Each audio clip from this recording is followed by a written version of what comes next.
While I put you in a trance, and let's party. Boogie in your body. Work that body. Make sure you don't hurt nobody. I say, hey, feel the fire with a burning desire. Yeah, get up off of that thing. Dance and shake and let's swing. Come on, go, let me rock the world.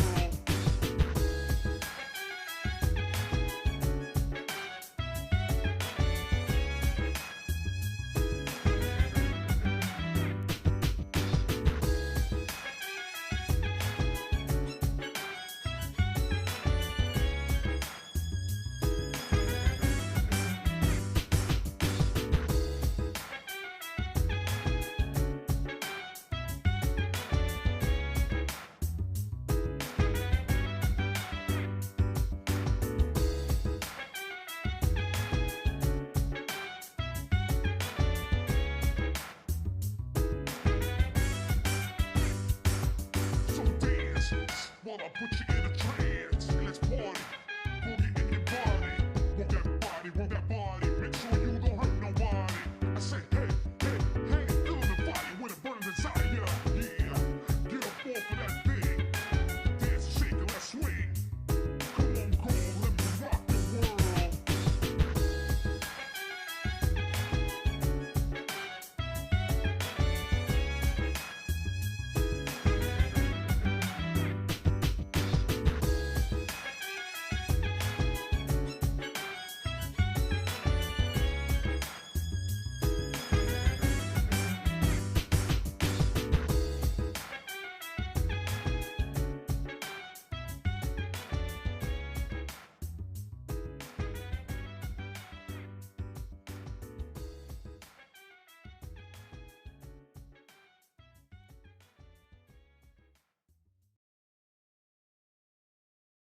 Hello.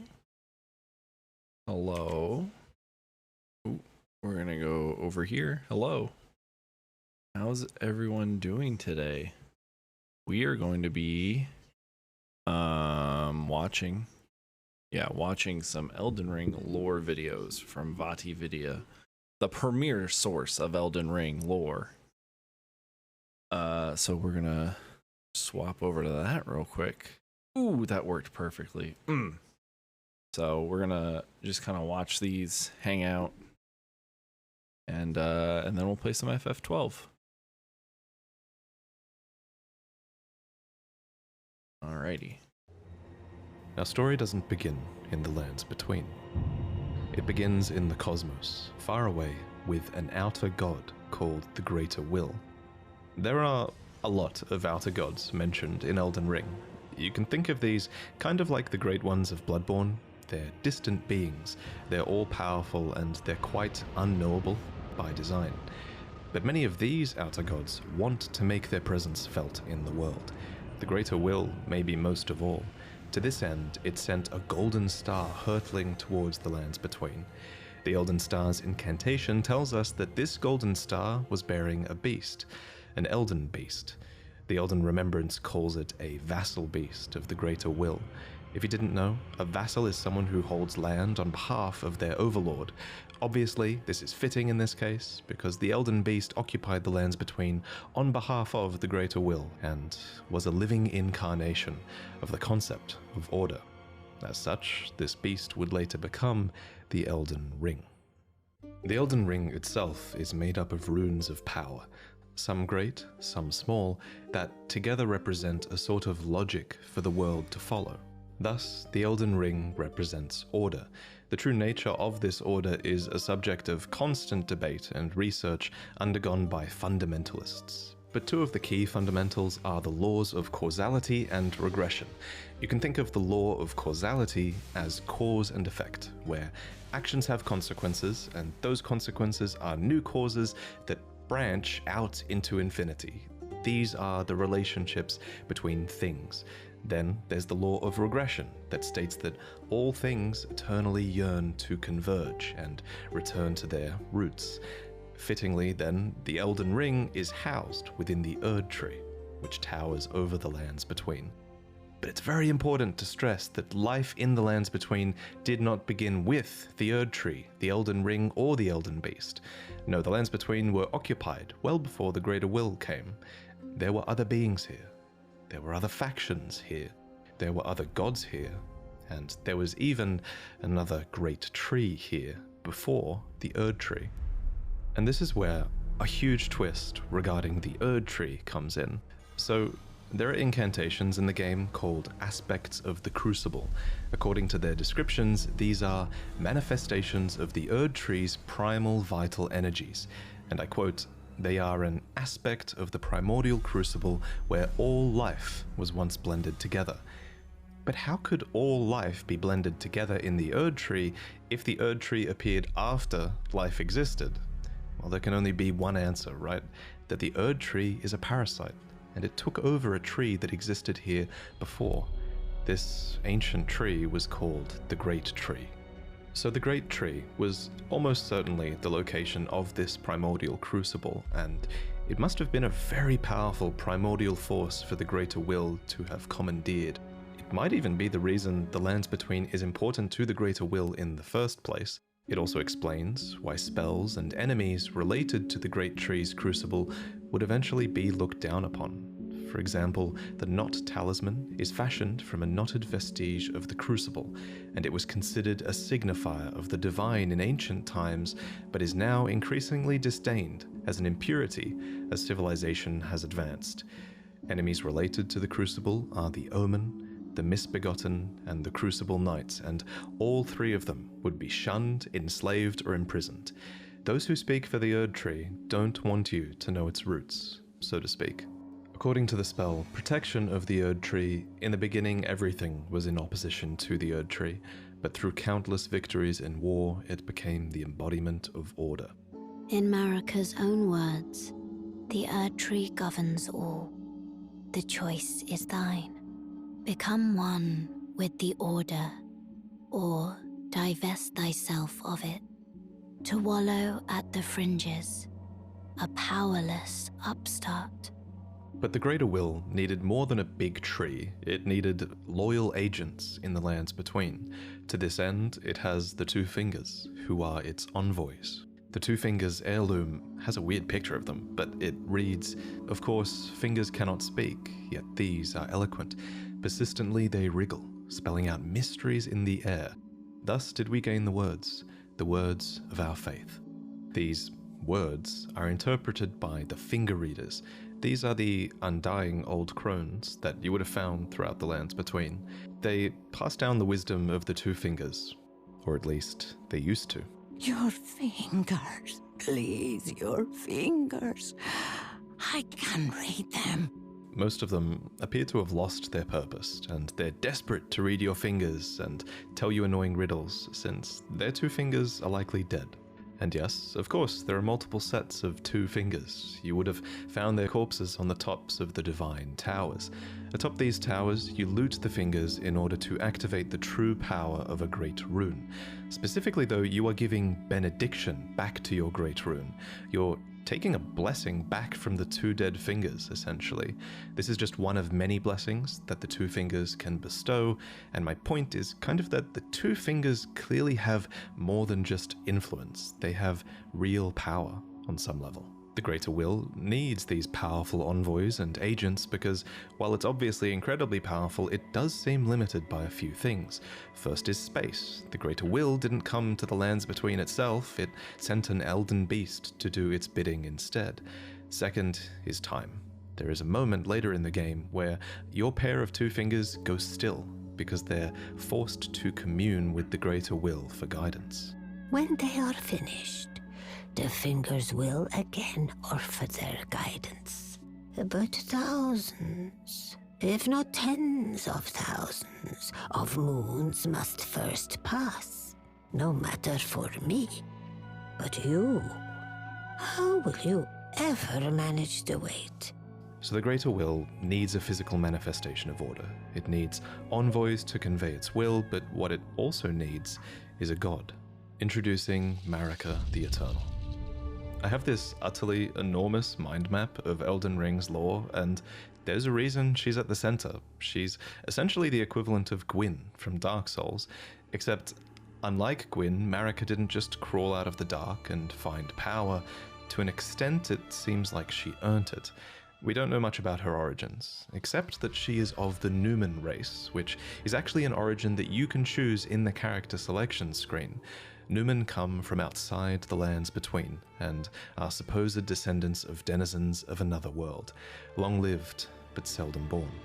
At some point, Marika was chosen as an Empyrean. What is an Empyrean? Well, an Empyrean is a being chosen by the fingers as a candidate for godhood. As an Empyrean, Marika received the aid of a shadow to do her bidding. So what is a shadow? Well, it's a wolf, shadowbound to its Empyrean by the two fingers. Luna Princess Rani is another example of an Empyrean with a shadowbound beast. You would have met Blythe. These creatures are the Empyrean's very own shadow. They are completely loyal to their needs and, by definition, incapable of treachery. Marika's shadow was a beast called Malakath.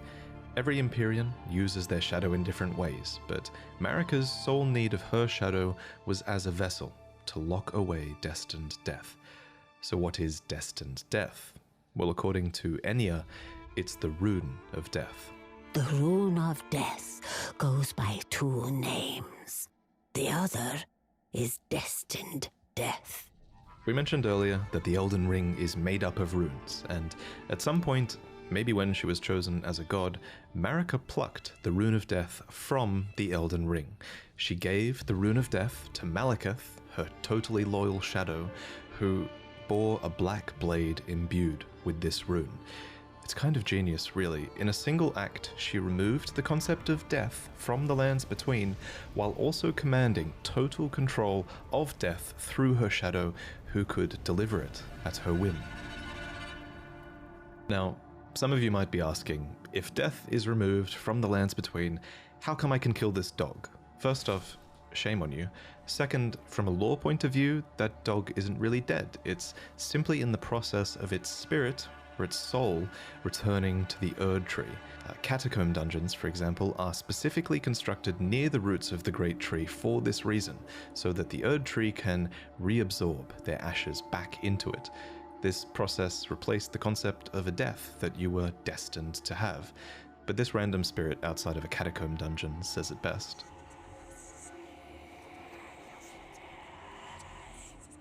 As another example of this theory, when you kill a major boss, you receive a remembrance of them. These are spirits, and they are hewn into the Erd Tree. In this way, thanks to the Erd Tree's grace, their spirits are immortalized, in a sense. This new form of death also explains what's happening when you summon spirits from ash and return to the Erd Tree. However, some spirits never return to the Erd Tree, and they rise within death as corpses or skeletons instead.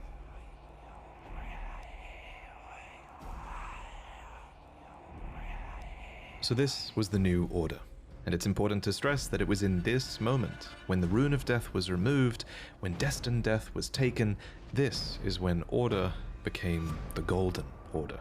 The forbidden shadow plucked from the Golden Order upon its creation. Specifically, this was Marika's Golden Order.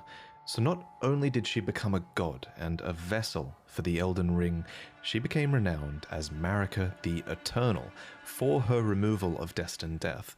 It was a huge part of her character and her reign as well. However, Marika had more than just death to conquer. She had wars to fight, as the world was occupied by many forces that could threaten her Golden Order. There was war with the Stormlord, who likely ruled over Stormvale, and there was a war with the Giants, who were masters of a flame that could burn the Erd Tree. There was war with the ancient dragons, who incidentally had stones that could twist time and thus slay a god. And finally, there was war brewing with the Carrion royalty, who had previously obeyed laws which contravened the Golden Order. Thus, sort of similar to how the Greater Will needed an Empyrean to enforce its will, Marika herself needed someone to wage war. So, there was to be a husband, a consort, an Elden Lord. The man chosen was Hoarah, a ferocious warrior who became known as the Lord of the Battlefield. His crown was warranted with strength, and while it was for this strength that Marika married him, he was also required to take a vow to conduct himself as a lord. To suppress the ceaseless lust for battle that raged within, Hoarah took the beast regent Sarosh upon his back. You'll notice this is another example of a beast being given for the purpose of serving order. Thus, in this moment, he went from being Hoarah, warrior, to Godfrey, the first Elden Lord, consort to Queen Marika, and a certified demigod. Godfrey and Marika had 3 demigod children together. There was Godwyn the Golden, who you saw being killed in the opening trailer, and there were also the reviled Omen twins, Morgoth, who guards the Erd Tree, and Mohg, who became Lord of Blood. You might think that Godric was another demigod child, but he actually wasn't. Instead, he was probably descended from Godwyn. Anyway, we'll talk about the demigods more in detail in another video, so subscribe for that. But for now, just know that Godfrey and his offspring were the first demigods, henceforth known as the Golden Lineage. In his wars, Godfrey led his 16 Crucible Knights into battle, who were named so for they fought with the primordial powers of the Erd Tree. Their incantations were aspects of the Crucible itself, and they likely fought giants, dragons, the Stormlord, and more to usher in their age, the age of the Erd Tree. In Marika's own words, "Hark, brave warriors. Hark, my Lord Godfrey. We commend your deeds. Guidance hath delivered ye through each ordeal to the place ye stand. Put the giants to the sword and confine the flame atop the mount. Let a new epoch begin, an epoch glistening with life. Brandish the Elden Ring for the age of the Erd Tree." The Erd Tree would go on to be largely seen as a blessing for all of those in the lands between, especially those close to it in Leyndell, the capital city of the Erd Tree. The tree bestowed blessings. For example, the dew that dropped from its branches were like jewels. It loomed overhead as a constant reminder of order, and its roots reached far and wide, relieving many of the burden of death. In fact, Erd Tree burial was one of the highest honors a hero could receive. One by one, the previous factions of the world fell. The giants were put to the sword, and their fell god was killed by Marika herself. The ancient dragons broke down the walls of Leyndell, but met fierce retaliation. However, I think the House of the Erd Tree encountered the most trouble against the land to their southwest, Leonia. Here, the House of the Moon repelled their offensives time and time again, and I mean that literally, because there was not just one but 2 wars fought here, and in both of these, there was no victory for the Golden, nor for the Moon. And I suspect it was probably because of these lobsters. These damn things can snipe you from like a mile away, and it's bullshit. Actually, it was probably because of the Carrion Knights, who, according to their weapons, were able to wield sorcerous battle skills, and despite numbering fewer than 20, this power made them a match for even the champions of gold in battle. These enchanted knights were anointed by the Lunar Queen, a young astrologer who went on to establish the House of Caria as royalty in this land. With her bewitching lunar magic, she won over the Academy of Raya Lucaria, where glintstone sorcery was studied, and united the Carrion royal family and the learned scholars of Raya Lucaria defended their home from the golden aggressors. At the head of this great golden army was Radagon. Lord Radagon was a great champion, possessed of flowing red locks. He came to these lands at the head of a great golden host. When he met Lady Renala in battle, These two champions clashed, fell in love, and joined their houses. Radagon once cleansed himself with celestial dew, repented his territorial aggressions, and swore his love to Renala. The Order of the Erdtree and the fate of the moon were conjoined, and all the wounds of war forgiven. You might think it strange that the Greater Will would permit this union, but it's not too odd, all things considered. As with most From Software games, sorcery and faith are just two sides of the same coin, and both of these powers stem from the cosmos. Radagon and Renala were known to have 3 children together. Lunar Princess Rani, who inherited her mother's propensity for lunar magic, Radahn, who took after his father Radagon and would go on to master gravitational magic, and Rykard, who pioneered new hex sorceries and would go on to feed himself to a great serpent. It follows that at some point after this, Marika began to harbor doubts about the Golden Order, that she had had a hand in creating. In Marika's own words, I declare mine intent to search the depths of the Golden Order through understanding of the proper way. Our faith, our grace is increased. Those blissful early days of blind belief are long past. My comrades, why must ye falter? And it's at this point that we should talk about Marika's motivations, her character. This is surely going to be one of those huge points of debate in the coming years, but for now, my working theory is that she wanted to discover the truth behind order and the truth behind the Greater Will, and she believed that bonds had to be broken so that they could be better understood. She believed that there was great meaning to be found in hardship. Queen Marika has high hopes for us, that we continue to struggle unto eternity. For Lord Godfrey, his struggle ended at the end of his campaigns. According to his armor, he led the war against the giants, faced the Storm Lord alone, and then there came a moment when his last worthy enemy fell, and it was then, as the story is told, that the hue of Lord Godfrey's eyes faded. In truth, he was robbed of his grace. Then Marika sent him away. My lord, and thy warriors, I divest each of thee of thy grace. With thine eyes dimmed, ye will be driven from the lands between. Ye will wage war in a land afar, where ye will live and die. This became known as the Long March of the Tarnished, as Godfrey and his tarnished descendants walked away from the lands between. But Queen Marika absolutely had a plan here, that Lord Godfrey and his descendants would one day return stronger, having struggled outside of grace. Then, after thy death, I will give back what I once claimed, return to the lands between, wage war, and brandish the Elden Ring, grow strong in the face of death. Warriors of my lord, Lord Godfrey. Soon after, she found a new husband. Either that or a new husband was found for her.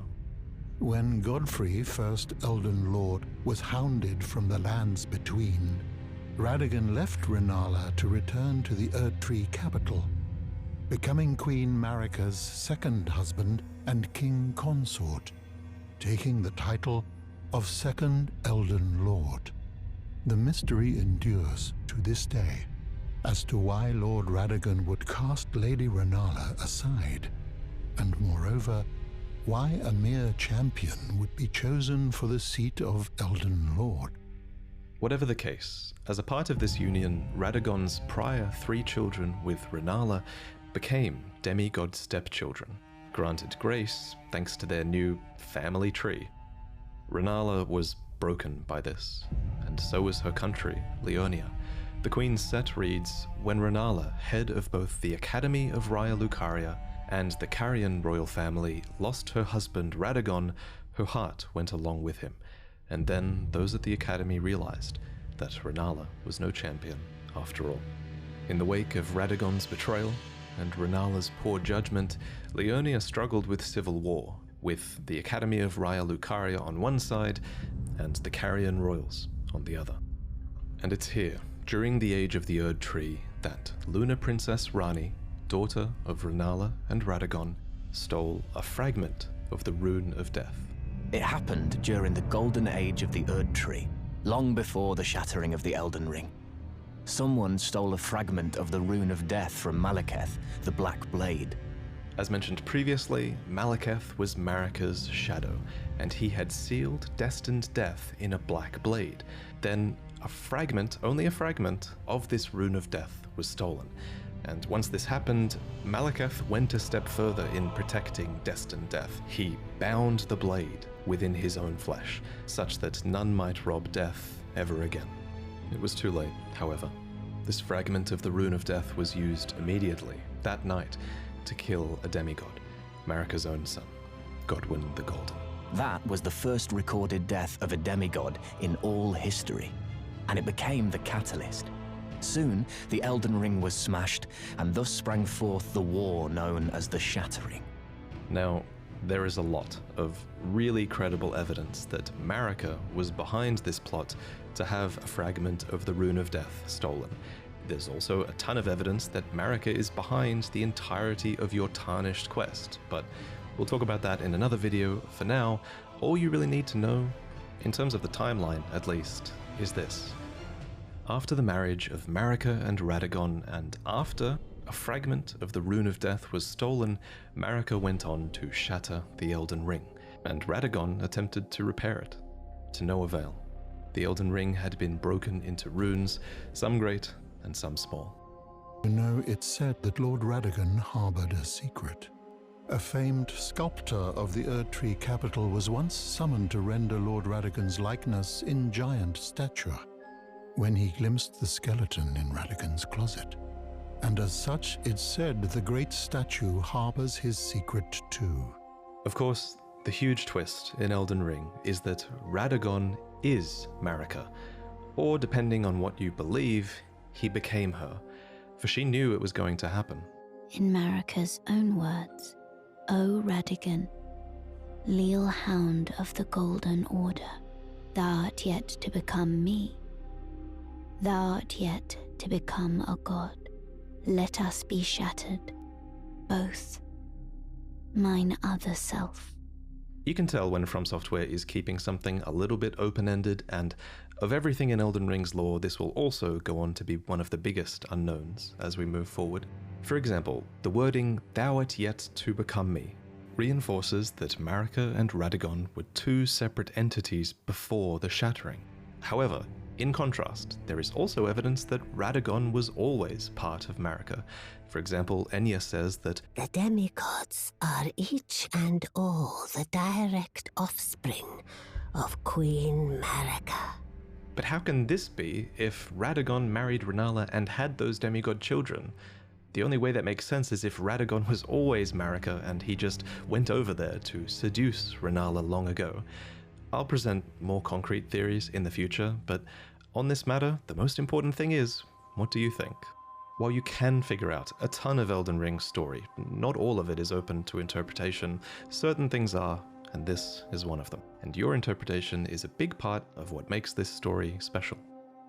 At any rate, the union of Radagon and Marika seems to be a union of two fundamental opposing laws of the Golden Order. We mentioned these laws earlier, actually. There's the law of causality, and Marika is an agent of cause and effect. And there's the law of regression, as Radagon is a character who aspires to be complete and regress together. So I have a theory that forcing these two beings that represent these concepts together would have corrected Marika's deviance. But even so, she was imprisoned in the Erd Tree for the crime of the Shattering. Marika's trespass demanded a heavy sentence. But even in shackles, she remains a god and the vision's vessel.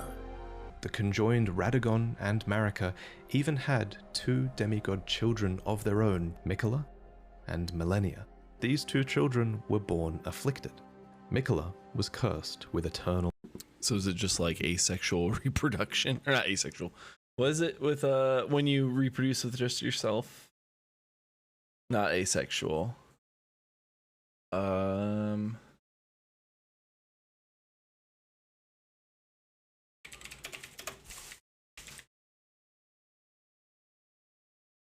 Reproduce by itself.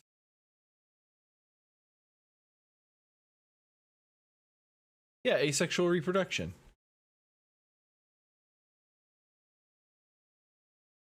Because the big twist is that the leaders of two opposing forces were actually the same person, and they had children with each other. Arceus. How is it like Arceus? How is it like Arceus? They're two opposing clans. Oh yeah.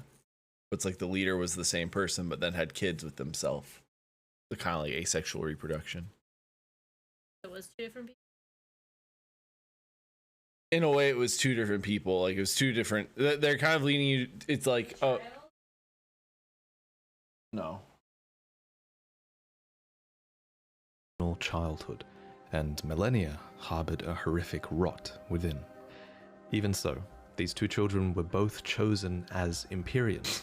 They were immensely sacred beings and eligible to inherit godhood from the Greater Will. Perhaps the Greater Will was just desperate to find a worthy successor, and indeed in the shattering war to come, many would try to claim the shards of the Elden Ring, and they would try to take the throne, including, of course, the Tarnished, who returned from their long march at long last, which we'll talk about in the next main lore video. I should probably also mention here that if you become a patron, you'll see upcoming lore videos early, as that's one of the rewards you get if you pledge to the $3 tier. And if you think my channel really adds a lot of value to the Souls games for you to the point where you pledge $20, then in this new tier, you'll receive a new mug every 3 months that has a unique design on it, to do with the games by From Software. There are 4 to collect.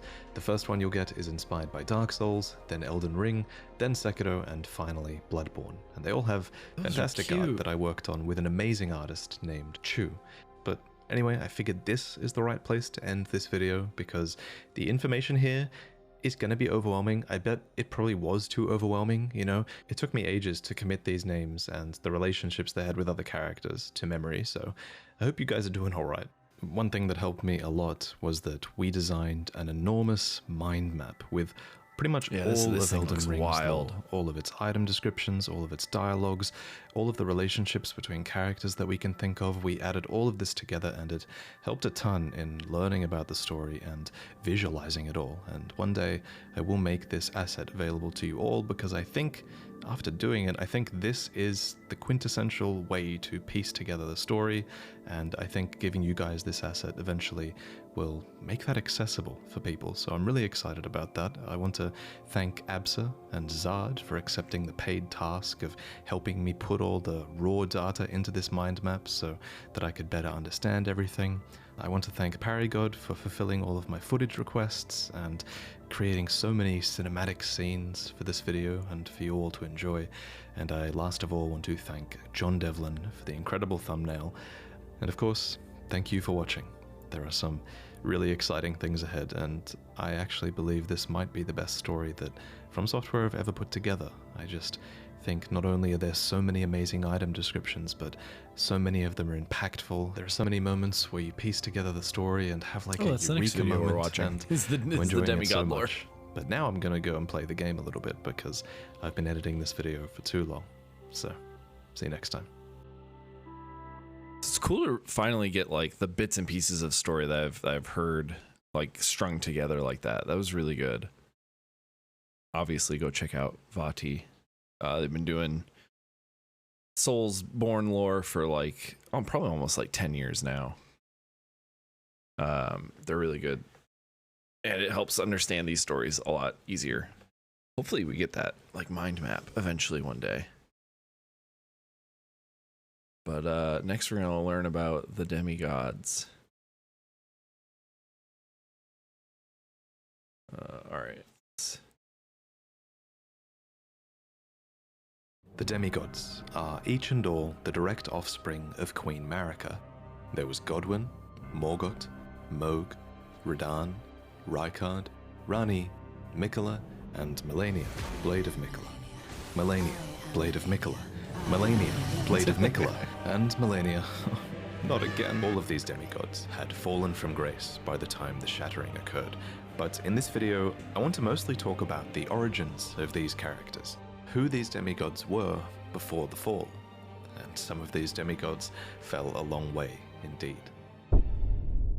Before he became this unsightly mess, Godwyn the Golden was quite the heroic figure. He was born of the promising union between Lord Godfrey and Queen Marika, and he achieved great renown for his bravery in one of their wars at least, the War of the Ancient Dragons. This war began when Gransax, a great ancient dragon, rained calamity down upon Leyndell, marking the only time in historical record that Leyndell's walls had fallen. It's not clear why Gransax first attacked, but fortifying themselves against lightning, the Knights of the Erdtree weathered his assault and Gransax was defeated. However, this was only the beginning, and a bitter war against the ancient dragons was to follow. During this war, the Erdtree Sentinels had an epiphany that the only way to truly protect the Erdtree was to become dragons themselves. And so, despoiling the corpses of their foes, the grotesque sentinels served the Erdtree, but fought with the claws of the enemy instead. In the end, the ancient dragons were routed once again. In a graveyard of swords by the Stormcaller Church, the end of the war is commemorated. Here, we learn that during battle, Godwyn the Golden defeated Fortisax, called the mightiest dragon of them all. However, he did not kill Fortisax. Instead, he befriended him. They became besties. And it was in this act that the powers of the ancient dragons truly became a part of Leyndell. After all, only those loved by dragons can survive the ordeal of cladding their bodies in lightning.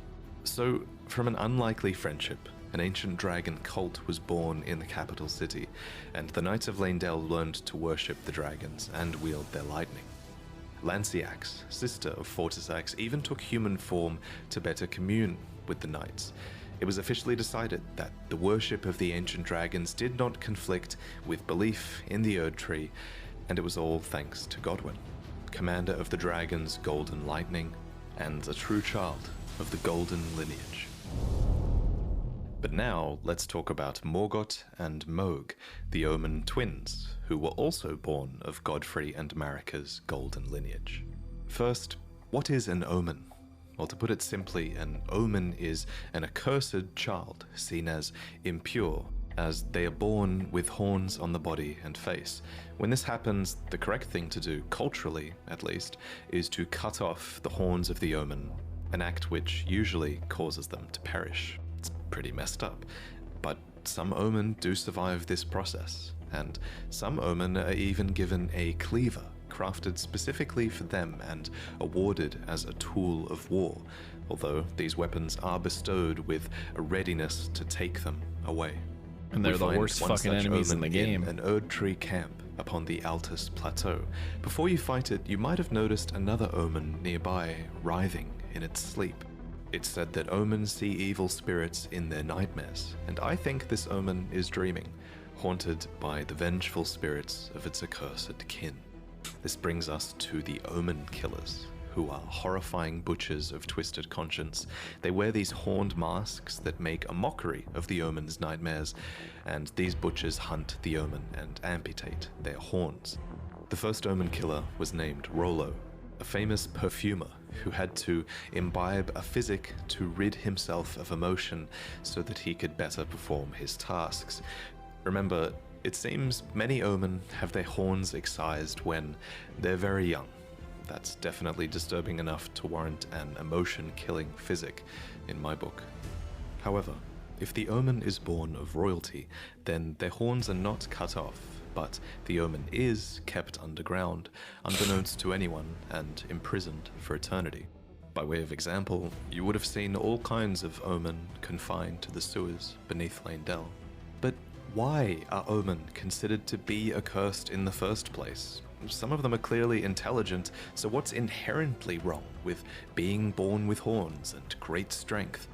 Well, it's important to remember, I think, that this curse might only really exist in the context of the Golden Order.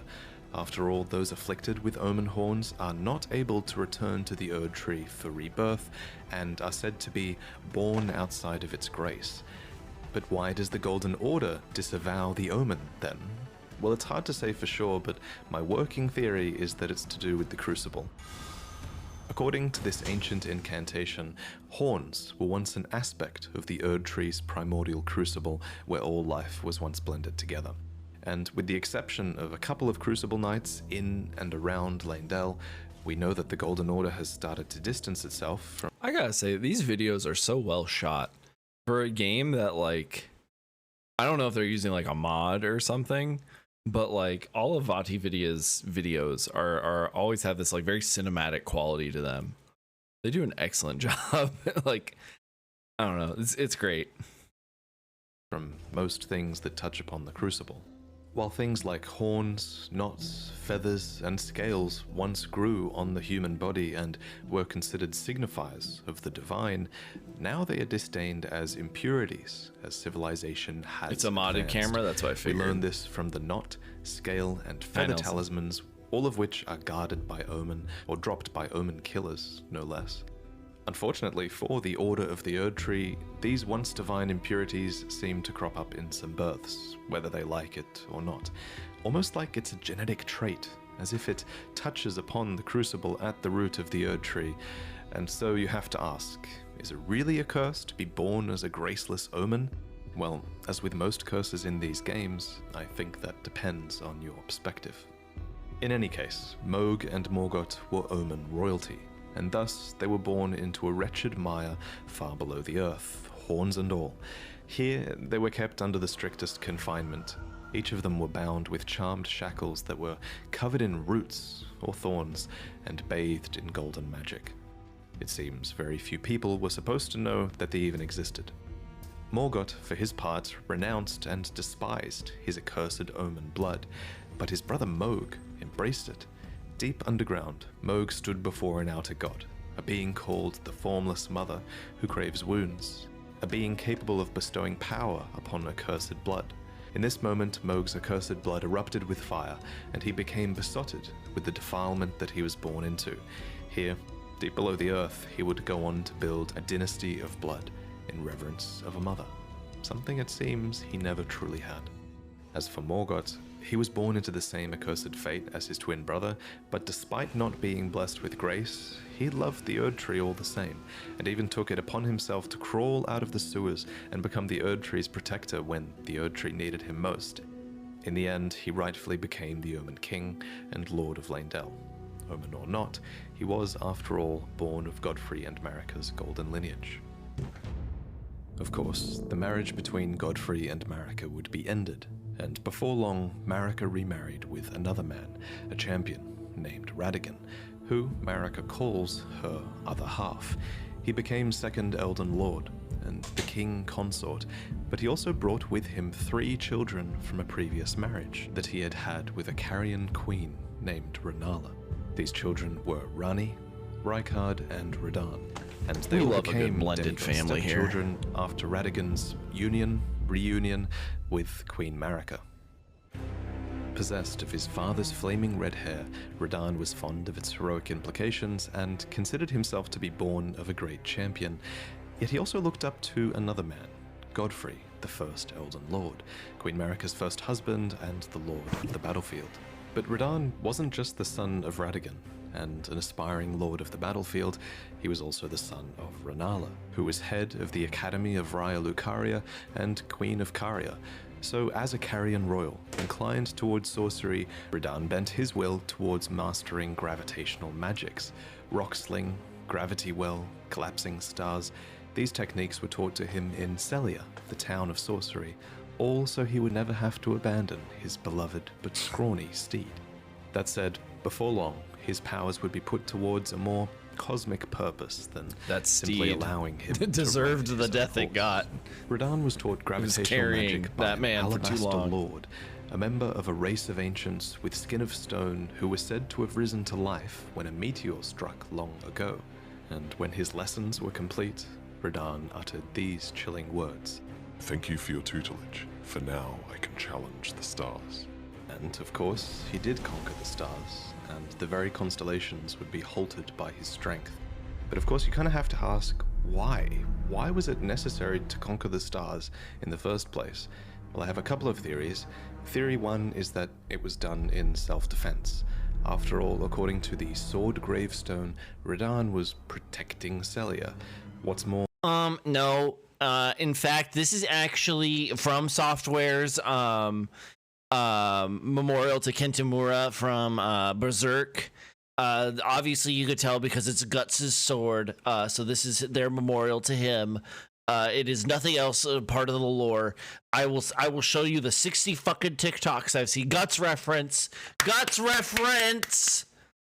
I'm in the first month of this game coming out, I was so fucking tired of seeing these, and also already knowing like this is not a reference to Berserk or Kentamura. Like it's just the way it is. Like it might be a little bit like, oh yeah, big swords, but like still, also they kind of look like the sword Ronnie gives you a little bit. But yeah, just the amount of like content farming, like clickbait things that are like, look at this Berserk reference. Like I love Berserk. I'm like 2/3 the way through that game. Big sword equals Berserk reference. Exactly. So anyways, not to be a negative Nancy, but it was pretty. Wolves, Berserk, Guts becomes Big Wolf Armor Man. Blythe is Guts from another reality, multiverse of Berserkness. According to the sword gravestone, Radahn was protecting Celia. What's more, gravitational magic has destructive power, and many gravitational beasts are proof of that destructive power. A being named Astel had even come down to the lands between in the past and destroyed a place called the Eternal City. What's more, Celians are descendants of the Eternal, positioned right above the Eternal City underground, so there is an argument to be made for Radahn purely defending Celia for some reason here. But it's possible for Radahn to have fought in this conflict and to have made the first move as well, so this is theory 2, that Radahn conquered the stars as a preventative measure in service to the greater will. According to a set of astrologer items, the night sky cradles fate. There's even a banished sect of people called the Nox, who live deep below the earth in eternal anticipation of the coming age of stars and their Lord of Night. Long ago, these people invoked the ire of the greater will, so it would make sense that those in service to the greater will might have sought to arrest the stars and put an end to this fate. What's more, Radahn was just a huge fanboy of Godfrey, and he seems to have more loyalty to the Erd Tree than to the moon. Finally, the telescope item description says that the fate once writ in the night skies had been fettered by the Golden Order, so surely this is referencing Radahn's actions, and it levels the blame at the Golden Order. But putting Radahn's motivations aside, it's a fact that the stars were held back, and that this had great consequences for many, especially for the rest of his Carian royal family. Let me explain. The fate of the Carian royal family is guided by the stars, as is the fate of Lady Rani, first heir in the Carian royal line. But General Radahn is the conqueror of the stars, who stood up to the swirling constellations, halting their movement in a smashing victory. And so, if General Radahn were defeated, the stars would once again resume their movement, as would Lady Rani's destiny. Lunar Princess Rani was the daughter of Radagon and Renala, and sister to Radahn. Interestingly, if you look at her true body atop the Divine Tower, it looks like she might have also inherited the red hair of Radagon. Cool detail, but unlike her brother, Radahn, she quite clearly took after her mother more, who was Renala, head of the Carian royal family. The House of Caria has this storied history, one that seems to go way back to the astrologers. In the Carian Manor, we find one of their treasures, the Sword of Night and Flame. It reads, Astrologers who preceded the sorcerers established themselves in mountaintops that nearly touched the sky and considered the fire giants their neighbors. Renala herself was an astrologer, always chasing the stars in her youth. Then she met the full moon, and in time, the astrologer became a queen, establishing the House of Caria as royalty. Caria appears to have a matriarchal hierarchy, with multiple princesses and Carian knights that serve as their retainers. Now, however, there is only one princess, Rani, daughter of Renala. And at the time of her birth, she would have been set to inherit quite a lot of power indeed, for the Carian royal family was at its height, and her mother was not only queen, she was also head of the Academy of Royal Caria, having bewitched them with the enchanting power of the full moon. Leading the young Rani by the hand, Renala guided her daughter to a meeting with a moon of her own. What Rani beheld was cold, dark, and veiled in occult mystery. A dark moon, a sort of twin to Renala's own full moon. You can even see both of these hanging in the sky if you stargaze from the heights of the Moonlight Plateau.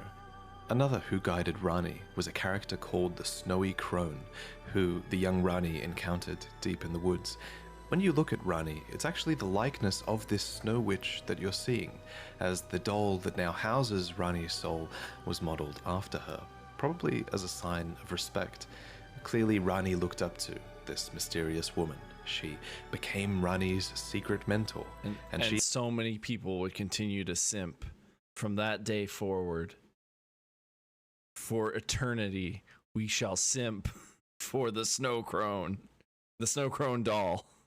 Even knew about the dark moon, teaching the young Rani to fear it as she imparted her cold sorceries. So, what do these moons represent? That's just a theory, but I think the moons kind of act as guides. The lost black moon of Noxtella, for example, was the guide of countless stars. What's more, Rani and Renala were heavily influenced by their moons. Renala's moon bewitched the academy that she became the head of, and Rani's dark moon, for its part, also imparts wisdom and leads a voyage in the Age of Stars ending. They could even be outer gods. And yet, for all of this guidance, Caria and Leonia as a whole have experienced steep decline. Radagon betrayed the House of the Moon. Radahn locked the stars out of motion. The Academy town is flooded to the north. Caria has been ruined in the west, and the stars and moon have gone their separate ways. Nevertheless, Rani, last princess of Caria, remains, carefully setting new plans into motion. Sibling to Rani and Radahn was a man named Rykard. Here we who was go. The Lord of the Volcano. The Devourer of Cocks. There is evidence that Rykard was friendly with his siblings. He conspired with his sister Rani later on, and there's even a portrait of Rani. Now we can devour gods together! Thank you. Well as a portrait of Rykard himself before the fall. Item descriptions mark Rykard as stern, ambitious, heroic, and blasphemous. A part of this blasphemy was opposing the Erd Tree, which actually drew many knights to his banner, for Rykard believed in taking by force, just as the gods did, and clearly many believed that he would usher in a new age. The armor set of the Gelmir Knights reveals to us what were once very loyal soldiers. The crest of red feathers are there to symbolize Rykard's pedigree as Lord Radagon's son, and the emblem upon their chest piece represents a lord who had lofty ambitions. However, as Rykard delved into the ancient secrets of Mount Gelmir, he came across the immortal Great Serpent, an ancient deity that aligned with Rykard's ambitions. And so, Rykard fed himself to the Great Serpent so that he might devour, grow, and live eternally. Alas, this was too much for his knights, and they believed that their master's heroic ambitions had degenerated into mere greed. So they searched desperately for a weapon with which they might halt their lord, and they found it too. The immortal serpent had lived for a long time, and so there was also a weapon to kill it that had been designed long ago as well, a serpent hunter. But it was too late. As the lord lost his dignity, so too did the knights lose their master. Not that it bothered Rykard. Now we can devour God together. Next, we need to discuss... I 100% thought you redeemed that again, Nelson. I 100% thought that. I was like, oh, Nelson redeemed it again. Nope, he just played it. He put it in the video. That was perfect. Millennia and Mikola. The most interesting here. The two most interesting I want to know the most about. Twins, as they were born. No, Rykard, please. Anyway, as you know, Radagon's marriage with Renala did not last. Afterwards, he returned to the Golden Order and became Queen Marika's consort. But what I haven't yet mentioned is that together they were blessed with 2 demigod children, the so-called twin prodigies. Now, in the last lore video, I briefly proposed that these 2 twins were born after the Shattering, after Radagon and Marika had merged together to become a single god. However, I've since changed my mind. I think Millennia and Mikola were clearly born before the Shattering. There's just so much proof that these 2 twins were a force that were influencing the world long before the Shattering took place. Anyway, both of these twins were born afflicted. Specifically in the Japanese text, it's said that their births were vulnerable. Mikola was born afflicted with eternal youth, and Millennia, for her part, was vulnerable to rot. Interestingly, Millennia's scarlet rot is actually an outer god. This outer god, like many others in the game, seems to have an order that is able to be imposed upon the world via an Imperial vessel, and Millennia was that vessel. And while the scarlet rot is pretty terrible, you can sort of argue that it's got a beauty to it. According to Gowry, the order of rot is resplendent. It's a cycle of death and rebirth. Kind of like the lotus flower, which is a flower that blooms anew, beautiful and fresh from mud. I actually have art of this flower hanging in my home. I always love the symbol of it. I actually have lots of art hanging now, and I'm going to talk about all of this artwork that you can buy at the end of the video. Anyway, so Millennia the Empyrean was vulnerable to and afflicted by the scarlet rot. There was said to be no cure to this, and while fire and consecration seemed to be somewhat effective at warding it off, Millennia would slowly lose her physical self to the rot. Interestingly, old legends of the Scarlet Rot have persisted in the world for generations, and we learn more about the Rot God from the Blue Dancer charm. The dancer in blue represents a fairy who, in legend, bestowed a flowing sword upon a blind swordsman. Blade in hand, the swordsman sealed away an ancient god, a god that was rot itself. Specifically, this god was long ago sealed away in the stagnant water that is downstream of the Ainsel River underground.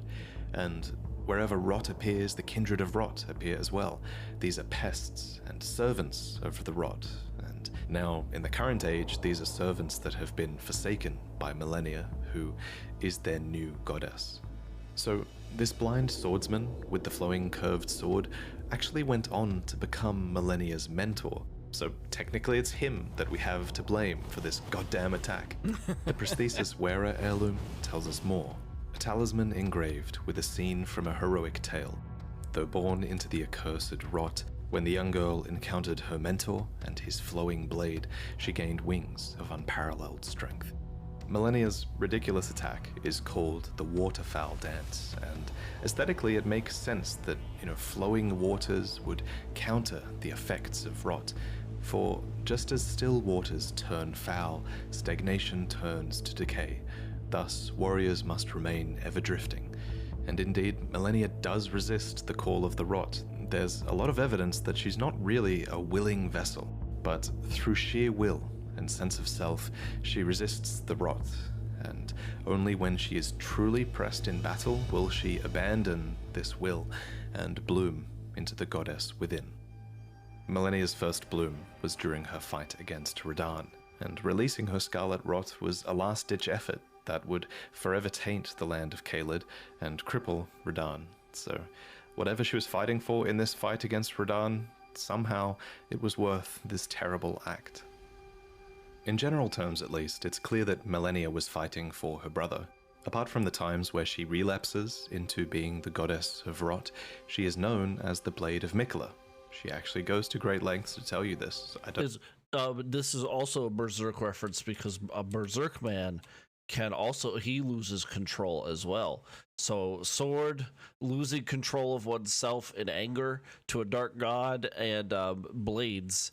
He's the Blade of Griffith. Thank you, Wolfen, in the Twitch chat. He is the Blade of Griffith. Therefore, this is actually a Berserk boss. Thank you for coming to my TED Talk. Don't know if you heard. Despite being the toughest boss in From Software history, she's actually fighting for his right to godhood, not her own. In Millennia's own words, her brother Miquella possesses the wisdom, the allure of a god. He is the most fearsome Empyrean of all. For his part, Miquella did a lot to earn his sister's dedication, not the least of which was inspiring her armor and a prosthetic of unalloyed gold. And it's not just his sister that loved Miquella, many people did. The Bewitching Branch is an item that you can use to turn enemies into temporary allies, and it reads, Enemies to lovers. Indeed, he has learned very well how to compel such affection.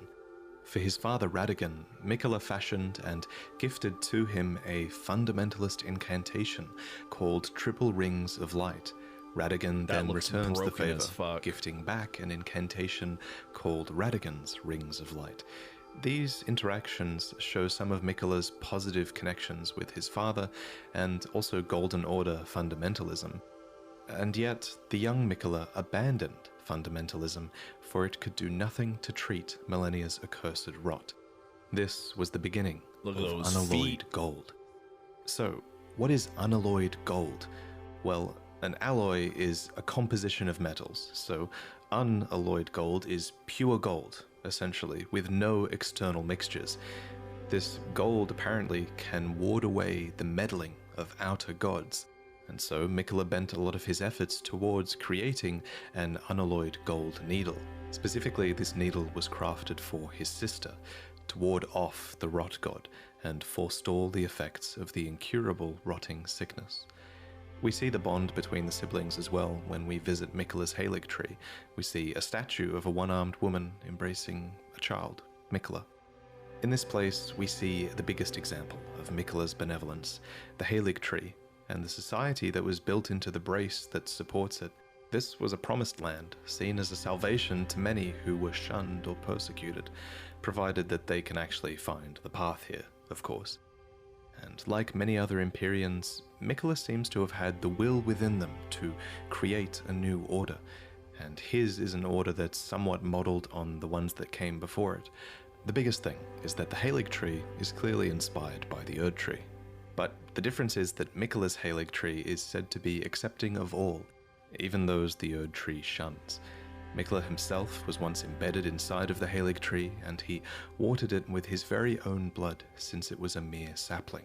Tragically, however, he was ripped out of this womb during the shattering, and his Halig tree ultimately failed to grow into an Erd tree, becoming a misshapen husk instead. But that's the story for another day. There's also a ton of cut content to do with Miquella, and he's one of the most mysterious demigods, who I'm sure we'll learn about more later. But there is one more thing that I want to mention before I go. It's kind of one theory I had during the making of this video. So, Miquella and Millennia each have their own butterflies. Millennia's is the Aeonian butterfly, which inhabit the swamp of Aeonia and are rumored to come from the wings of the rot goddess herself. And I think it's fair to say that Miquella's butterfly is the nascent butterfly, which appears as if it's just emerged from its cocoon for its entire life. This is a reference to Miquella's eternal youth and his cocoon in the Halig tree. But there is, of course, a third butterfly, right? There's the smoldering butterfly. It's said to be an eternally burning butterfly that serves as kindling. Now bear with me, but it's my theory that this butterfly is a reference to Melina, who the Blade of Calling calls the kindling maiden and the one who walks alongside flame. This might suggest that Melina is a sibling to Millennia and Miquella. Again, that's just a theory, but what I really want to talk about here is that, at the very least, Melina is almost certainly the daughter of Marika. We learned this a long time ago from looking at her name in the game's files, and we can further infer it from her dialogue, as she has a few lines that refer to mothers and one that says that she was born inside the Erd Tree. So her being the daughter of Marika is also just a theory, but this one is much more concrete than the butterfly one. Although the reason I like the butterfly theory is that it gives us a hint as to who Melina's parents might have been. Her parents would have been Radagon and Marika, which is to say Marika herself alone, I guess, because Radagon is Marika. Honestly, Melina as a character has only become more mysterious since the game was released, and I'm really only scratching the surface with this theory. But speaking of times before Elden Ring was released, back then, a long time ago, I commissioned this piece from a renowned artist named Marco, and now I'm so excited to reveal it for the first time. This cool. storybook scene is heavily inspired by the early looks we had at Elden Ring, with a red-haired protagonist, spirit companions, a mount that looks like Yakul and a bit like Torrent, and a few other hidden details in the piece. This piece jar and all of boys. my other prints are now available over Those at jar Spring, babies. where you can actually buy them fully framed and ready to hang. They actually ship with a beautiful frame. The frame itself is a nice black satin finish, and you can even opt for a white border around the print, which I think looks really classy in certain cases. I think these posters are a cool way to support the channel and artists, and for you to actually get something in return that will make your room look better. So check out my prints if you're interested, but this is the end, and thank you for watching. I'll see you next time. Nice. I was gonna watch 10 fascinating lore discoveries, but we might save that for another day. Because I want to get into Final Fantasy 12. Oh shit. I just realized that Chrome window is above everything. Like the alerts and whatnot. Also, we've had a lot of people follow in the last like few days and weeks, and like I don't think any of them have really gotten their own like alert. So we're gonna Thank you! That's for everybody who's followed over the past few days, or like we've had like 4 or 5 followers since they like streamed last. So I'm gonna play that just to sort of say thank you to all of them. Cool. I'm gonna switch categories to Final Fantasy 12, the Zodiac Age. We're gonna change the title to just Platinum Series, a return to Ivalice. And I'll be right back. I'm gonna get the PS5 set up and whatnot.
Okay.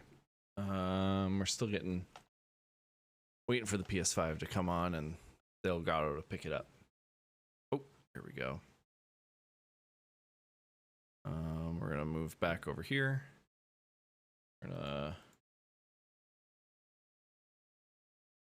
turn that on, turn that off. There we go. Oh, there we go. Actually, a little bit of setup that needs to happen.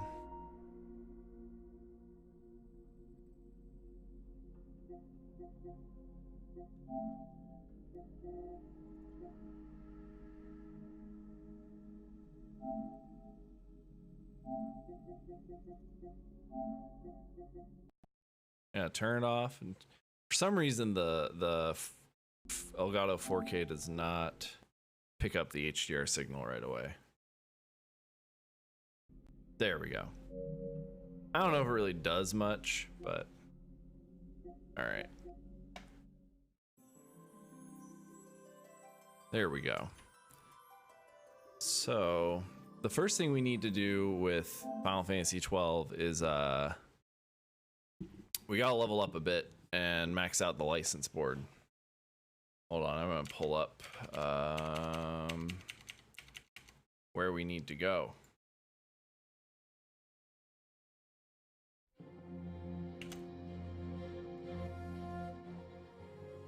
All right. Let me know if the game gets too loud. I can't believe this version of the game was released 5 years ago.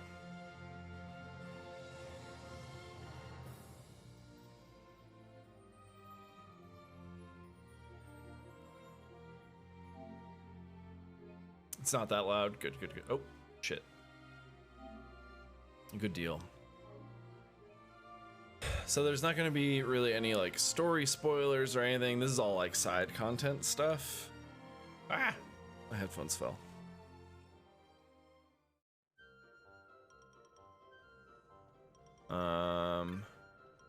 Cool. We need to like teleport something. Nope. Where's like the nearest teleport crystal?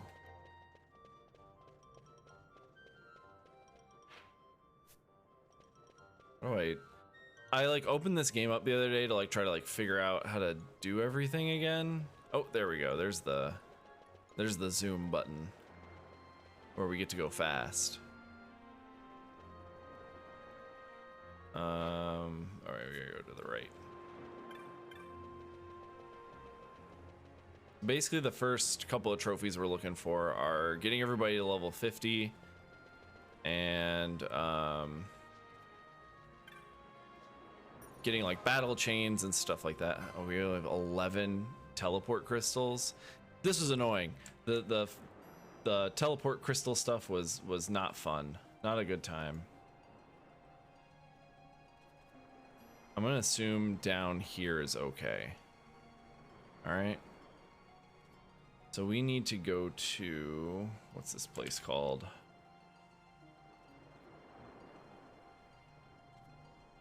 Nebrius Deadlands, Overlook of Eternity.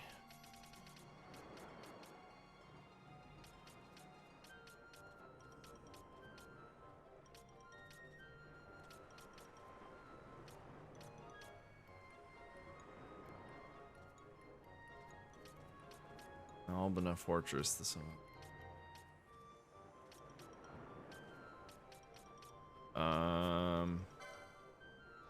Why am I not seeing it?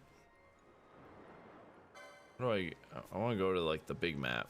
Show me the big map. There we go, world map.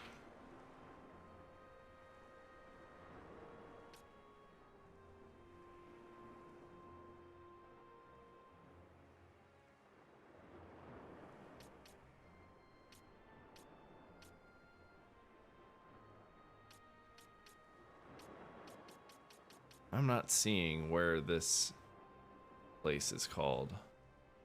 Or maybe we're looking for Overlooking Eternity? I don't know. I know it's not here.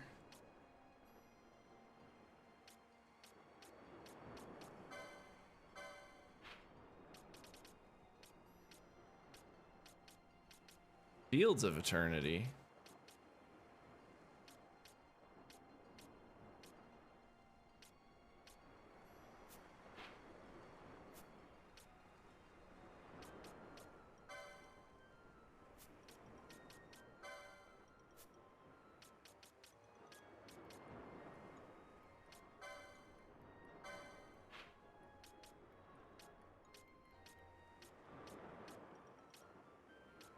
Well, how do we get to this place? How to get to...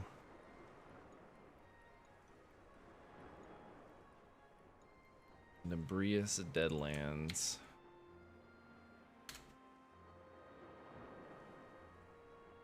Before Muhammad, I went to do all side quests. Look for the entrance at the top of Salica Wood.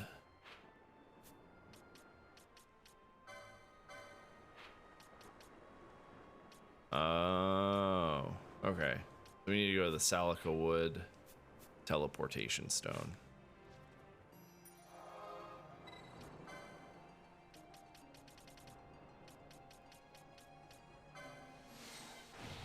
Zoom, baby. Blasting off again. We must first defeat the Bomb King's Hellwood, then take a look at the Two Forked Pathway.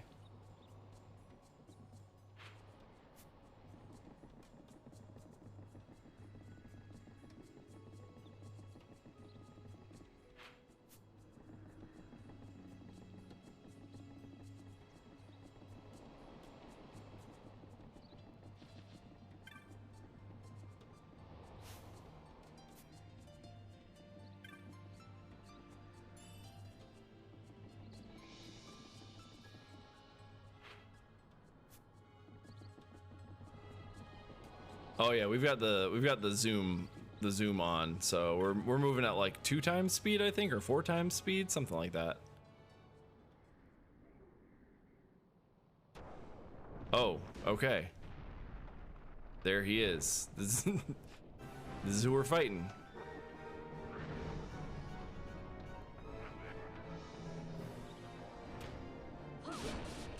Oh goodness. Oh, we got this. This is me. Oh, okay. Well, maybe not.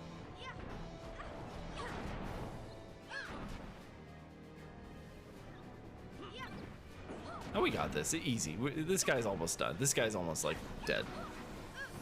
Oh, what? He revived himself. Oh, he's calling for help. That's the problem. Come on. Wait, does someone have like... Oh, wait, someone, you got Blizzard. You don't... Oh, wow, okay.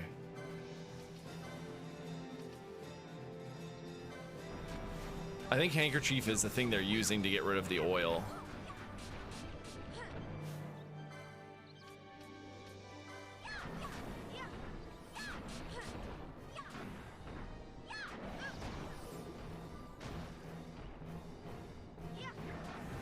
How come we can't beat him? Oh, because the bombs are... Wait, where's King Bomb? All right.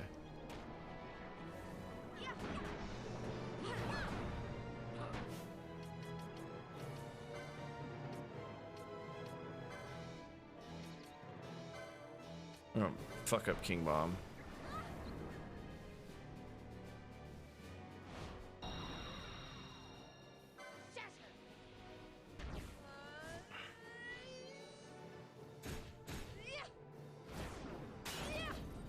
Oh, that's gonna fuck him up. Maybe Flame Purge won't, but hey.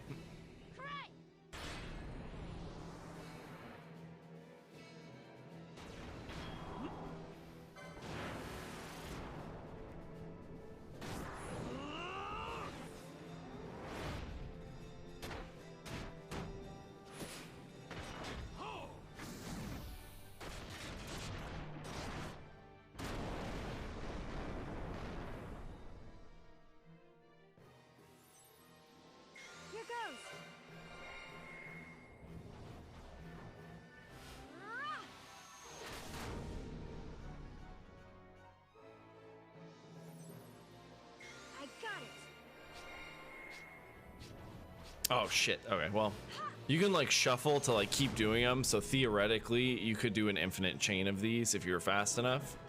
How is it still alive? How is it still? Kill it, please. No, no, no, no. Come on. Y'all are the worst.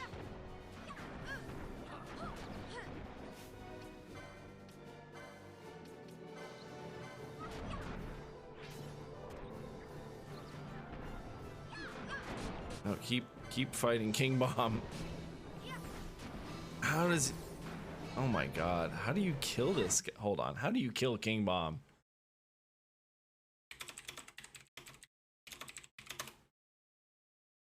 Cast silence. Okay.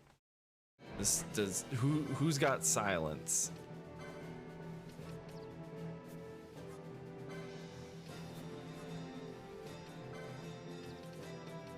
None of you idiots have silence.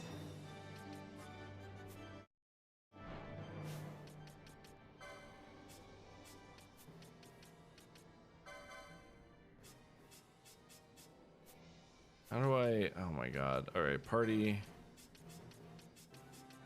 How about you guys? Hold on. Party leader, I guess, should be Vaughn.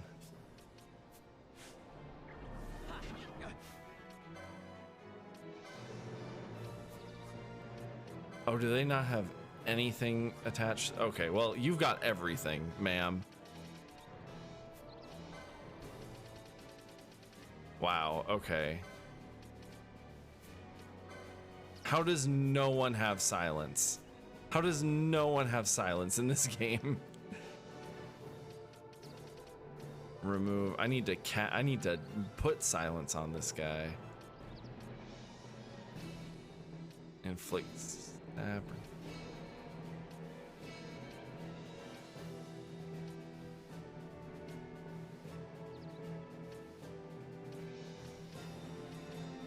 Removes. No, we don't need to. Oh my God! So no one has silence in this. In this whole party, nobody's got silence.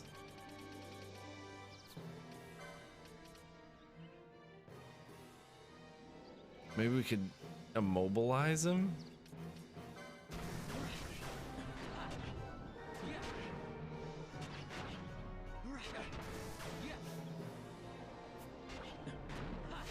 Please, man. Hold on, when he gets low, we're gonna like cast the mist thing.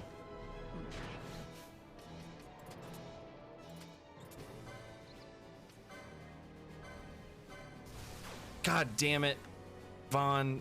Could you cast a little faster? How about some of this?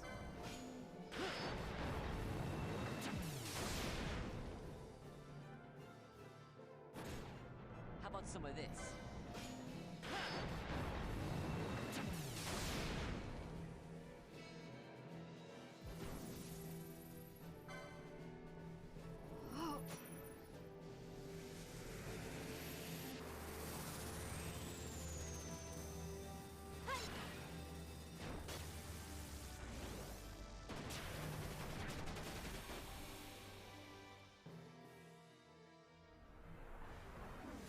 You're going to love this one.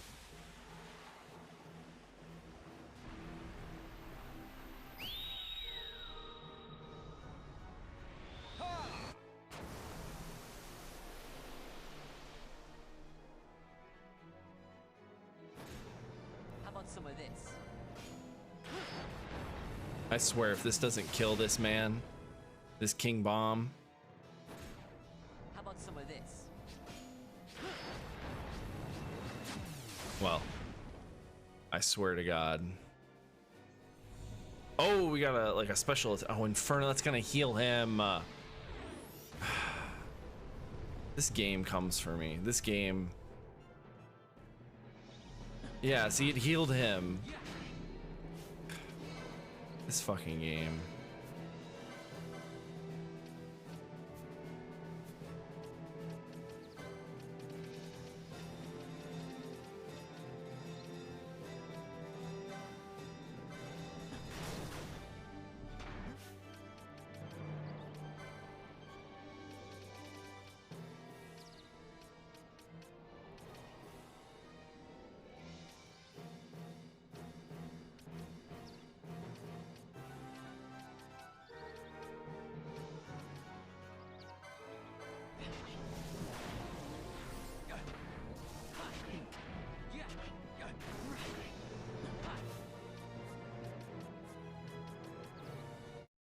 Hold on, I need to. Your gambits are bad. Blizzaga.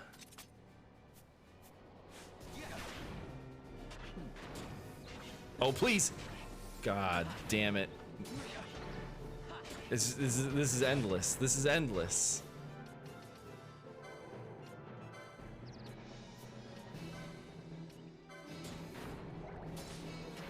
Please, please, come on! Oh, thank God. Oh my goodness.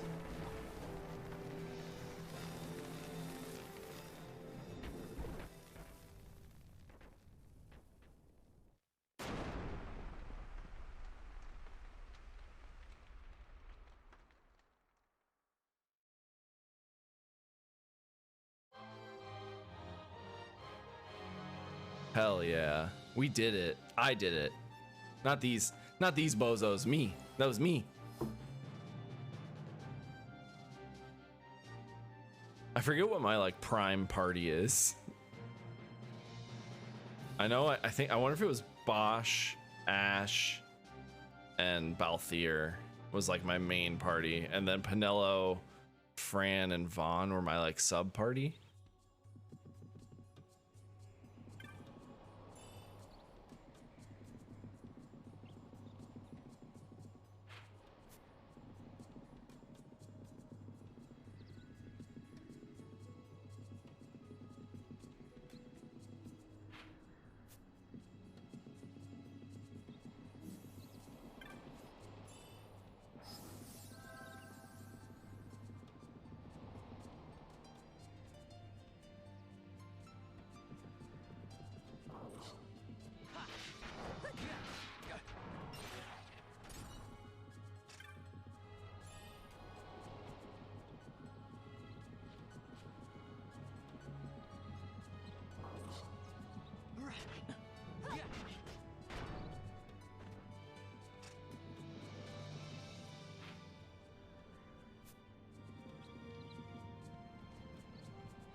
Just explore. I mean, we have to go through all these maps anyways, so the more we explore, the better it is for us later.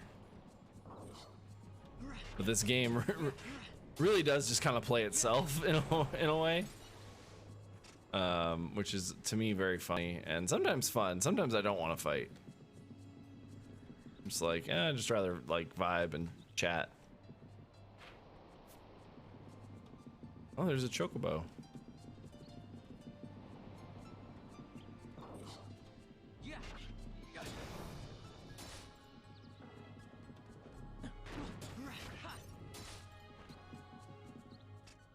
Alright, that's going back the way we came.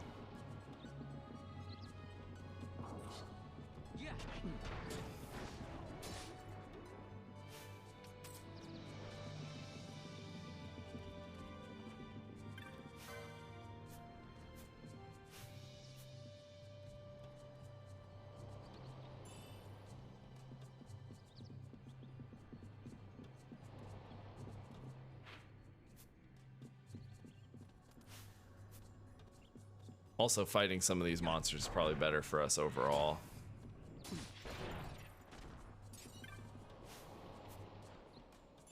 Because we gotta fill out that beastie area at some point as well.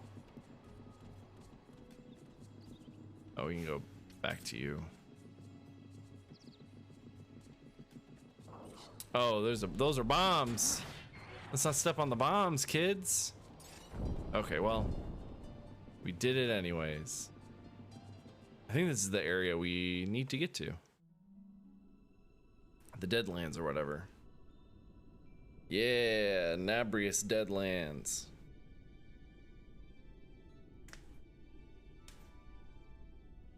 Finding a crystal would be nice. Even just a blue one.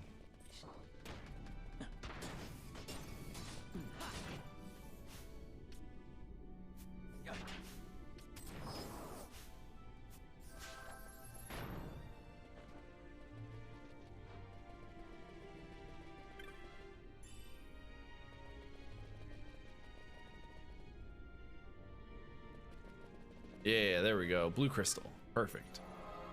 Yeah, we'll save. We'll save.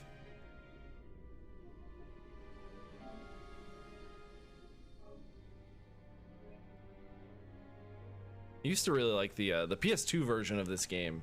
Had some really good save screens.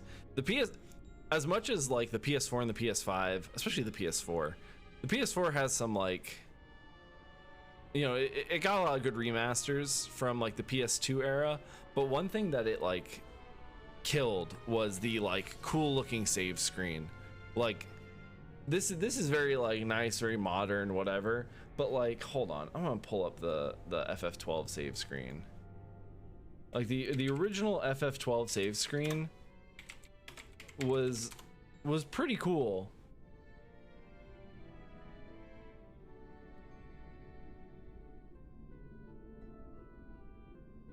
Open image in new tab.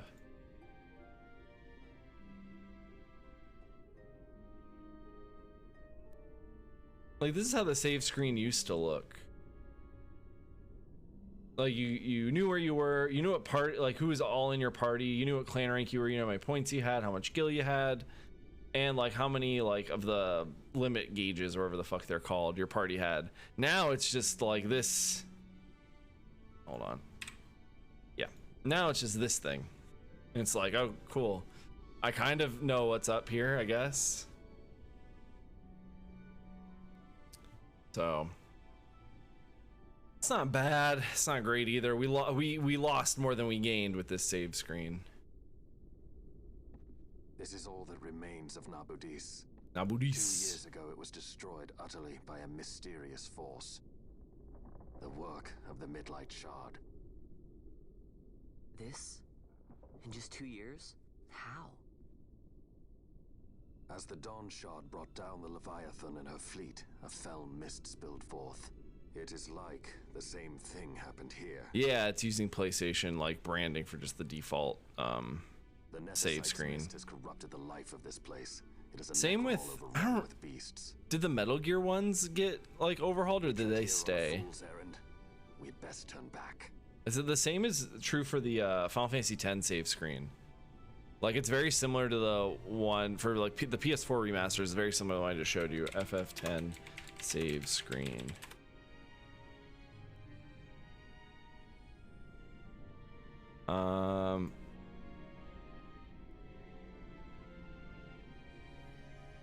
Maybe the new ones. Hold on. Yeah, the new one looks the same as kind of the same as the old one. Save image as, yeah. Save image as. So this is how the hello? All right, hold on.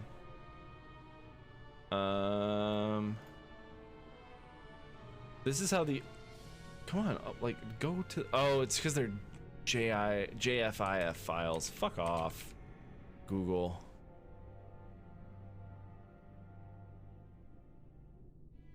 Oh my god, they're okay, never mind. I can't show you these. Google's dumb. Just Google it. It looked better back in the day.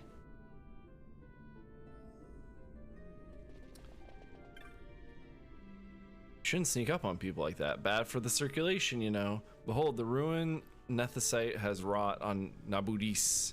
No shadow of its glory remains. It's a spawning pool for creatures that feed on mist. If you hold life dear, you will turn back. Me, I am Makalu. I await the coming of a hero, one to destroy the creatures sealed in Nabudis. We foresaw the coming of a hero, and by way of preparation, I bade my disciples fetch the keys that will break the seals within Nabudis. Rokenmao and Rokenmu are loyal, but it cannot be said that they are quick. You may yet see them returning from this task. Okay, cool. I'm here to grind. Maybe I'll be back here to do a story thing or whatever, but your boy's here to beat monsters up.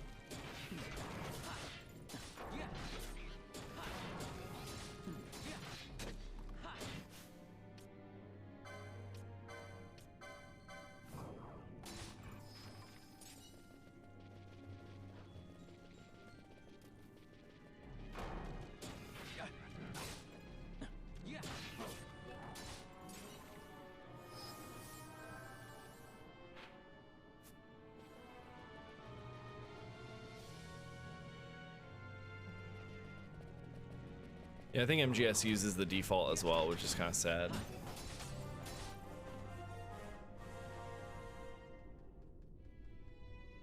Somebody leveled up. I missed that.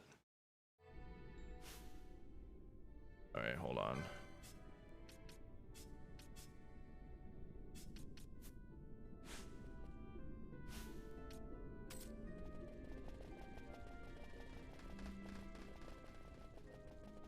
We're gonna level these people up, get their like LP stuff, and then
yeah, there's a lost art in the save screen of old.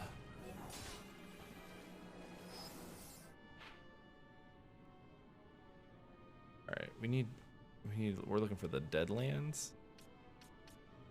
Oh wait, we have not found it yet, but I'm assuming it's north.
How do I get it to target? Okay, well, cool. How do I get to target the enemy? Oh my goodness.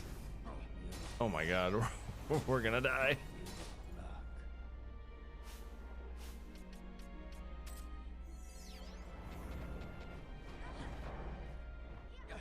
Maybe in the office?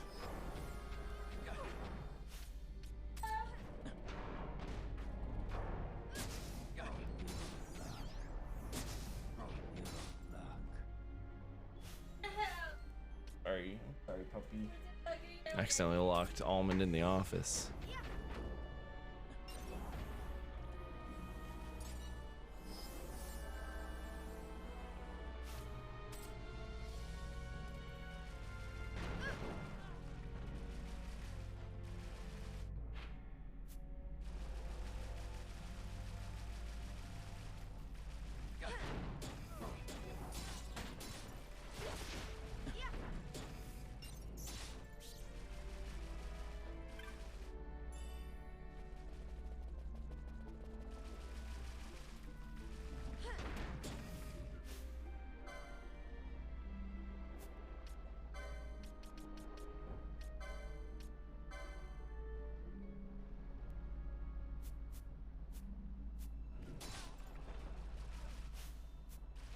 All right.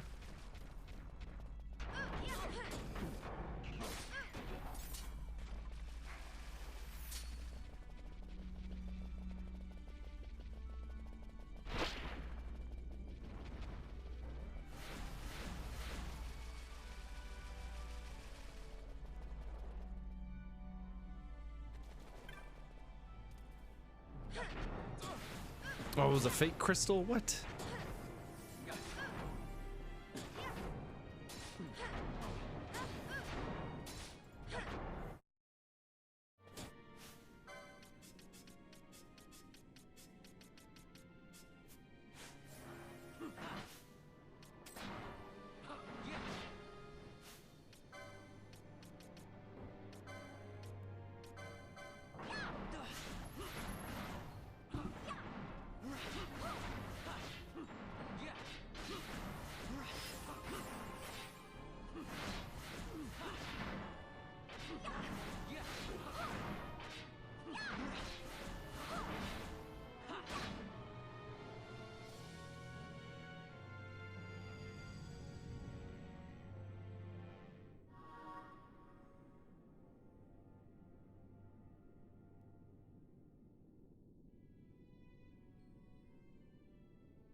They had a pride sign at the Apple store.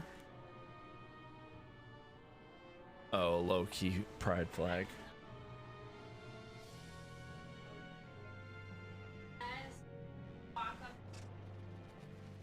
Like there's very specific people that only. Uh-huh. And everyone. For sales. Yeah. And I'm just like. Where do I go?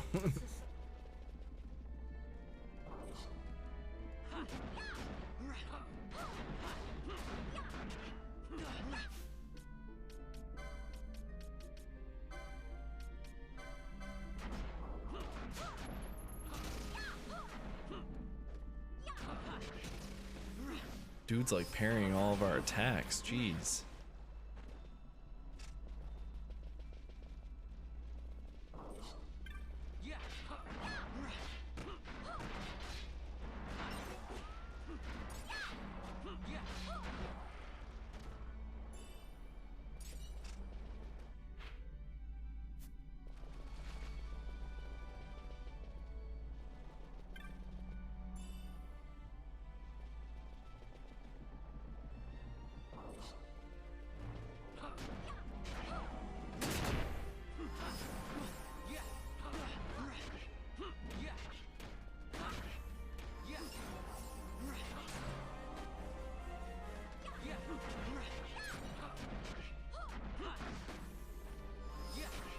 They're just going. They're just fighting.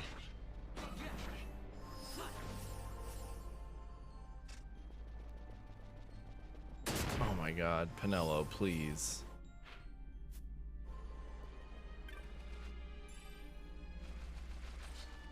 Oh.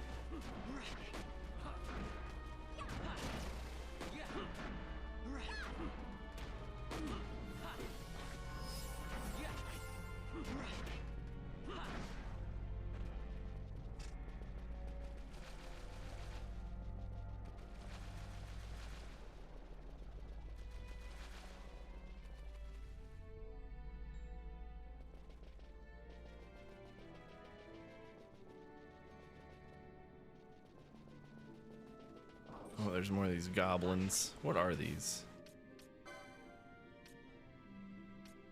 How do I pull up their... I want to like pull up their target info. Whatever. Wait, I didn't even see what they were called.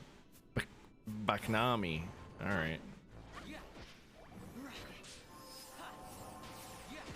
Whoa.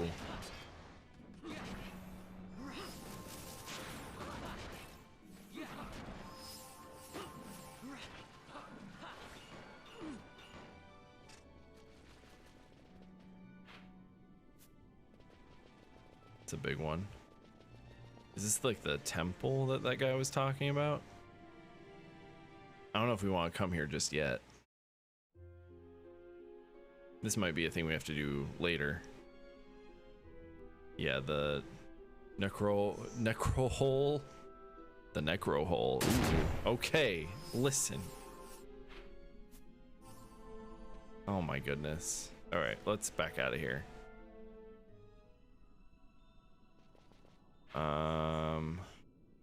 What could we have missed?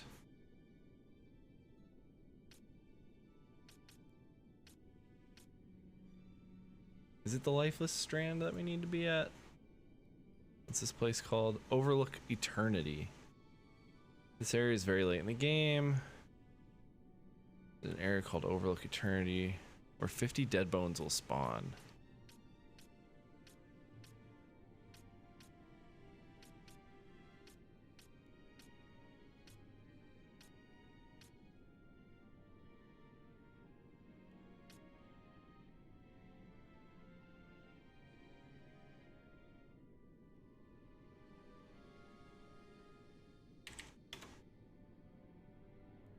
How to get to Overlook Eternity in the Deadlands.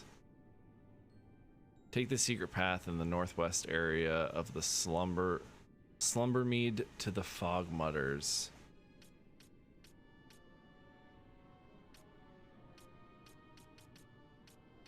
There's a secret path here? Alright. Let's head back.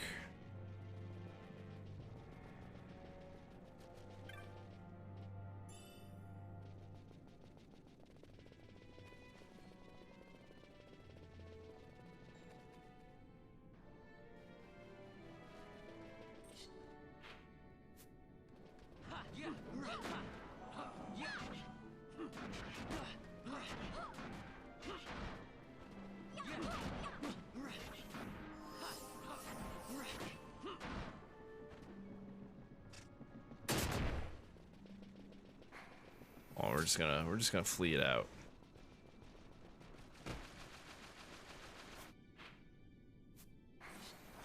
Oh, we're leaving, and I hope you can appreciate that, because you all will die.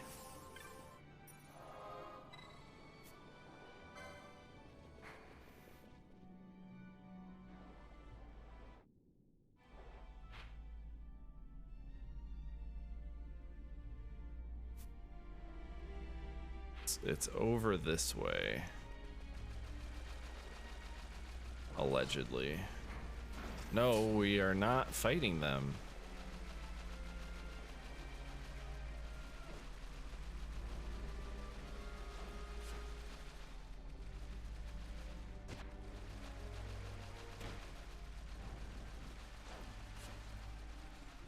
Oh, okay. We found the secret path.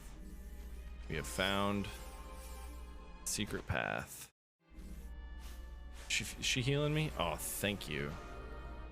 This is the fog mutters, but I think this leads to where we need to go to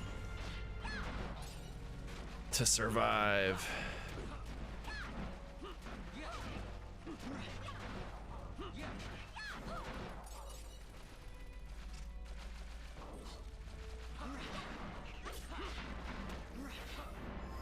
Or not survive, but to level up.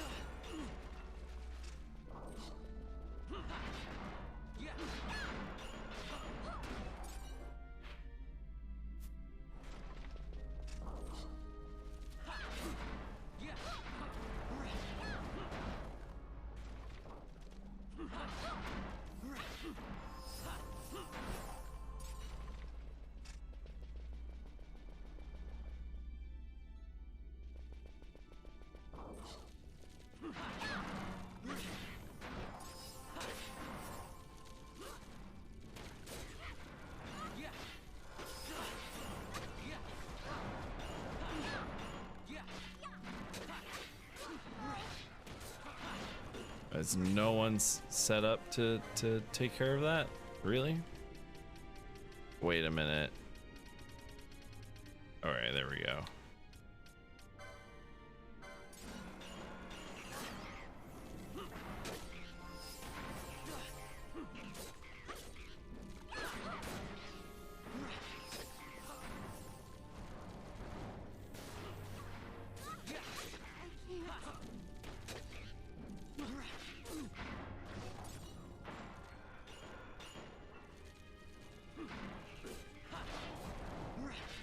God, how come Penelo keeps dying?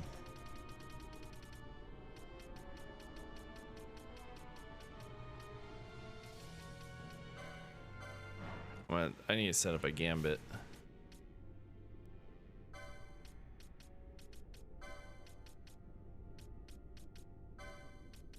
Ally status equals KO. Phoenix down. Nearest visible. Are you serious? Come on. Fight. Why aren't you fighting?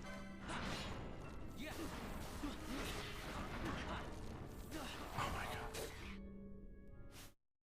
None of these people deserve to live. Because it wasn't the highest gambit, it got zero love. Well, it doesn't matter anyways. Party, you're out of here. Hold on. You're back in, you're out, you're in. What are you, hold on. What do your gambits look like? What, excuse me, okay. Nearest visible, alright.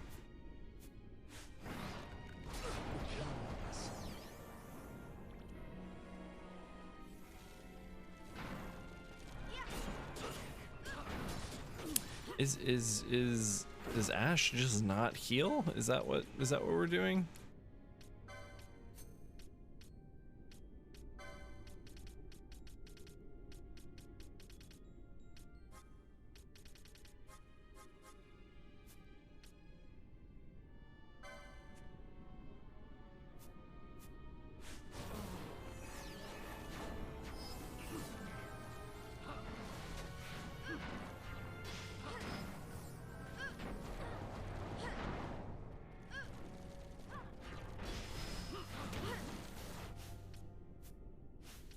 Gambit.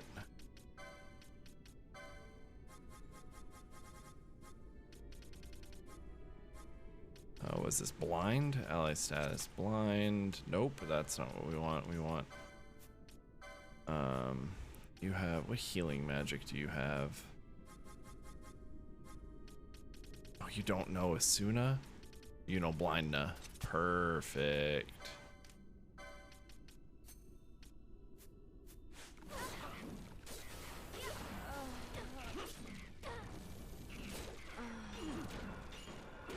Okay, we're leaving.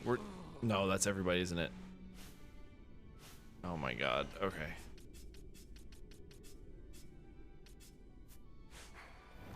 Leave. You need to leave. You need to leave here. Thank you.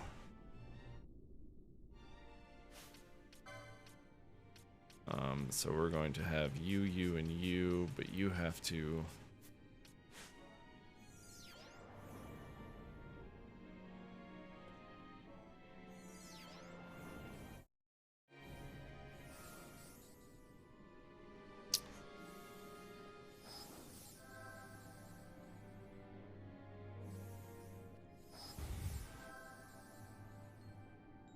You gonna heal Balthier?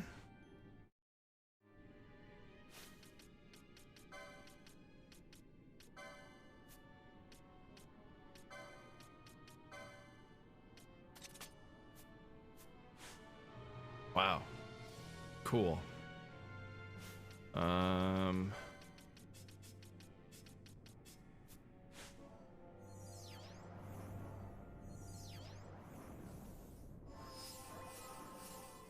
Look at those three, just healing each other.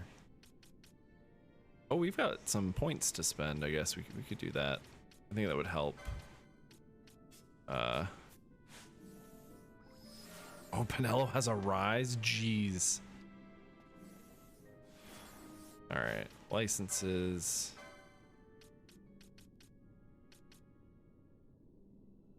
Remedies.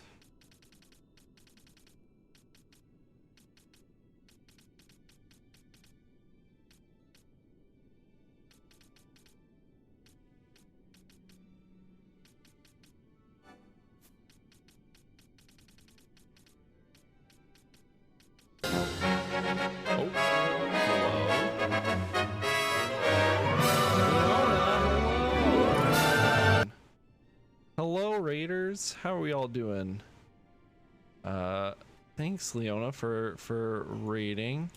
Y'all haven't checked out the Twitch's Resident Mongoose.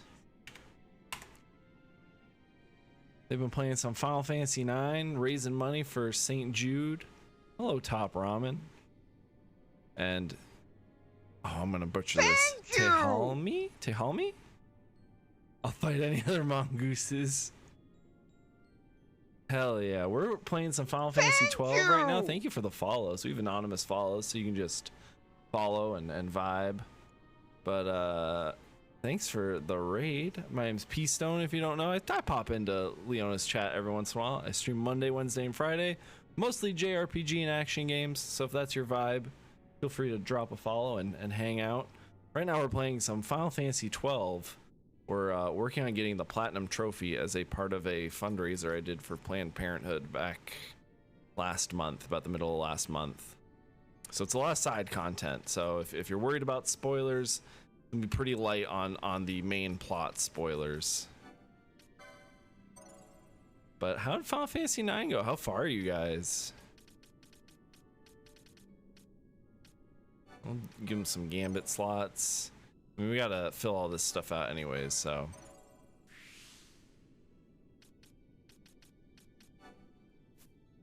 Kuja's Desert Palace. I've only played through Final Fantasy IX one time. And, ooh, okay. And it was like 10 plus years ago. So I feel like that's very far into the game. Like back half, disc 4 type stuff, or disc 3. Ooh, Genji armor, which I don't think we have any of. Yeah. It's disc 3. We're getting close to the end. Yeah, you're getting really close. You've been playing that for like a month or so now, I think.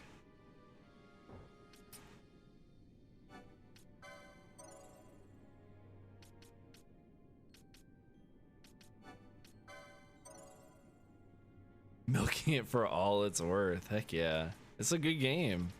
I think it's one of the best Final Fantasies, to be honest. I'm just kind of randomly picking these out. I don't know if they're good or not, but I know we have to complete all this, so I love FF9 too.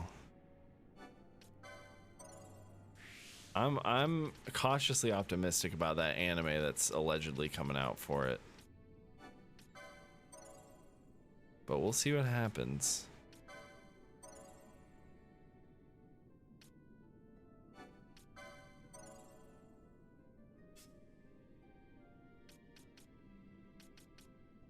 Ooh, you can get revived? Sure, we'll keep that on you. Excalibur, which you don't have enough for, which is fine. Oh, we don't have enough points for that.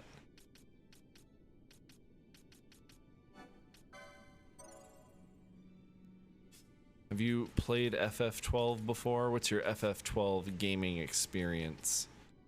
Oh yes, increase HP, please. I think that's every. Nope, we still have Penelo. Let's see what her white mage stuff, where that's all at. Green magic.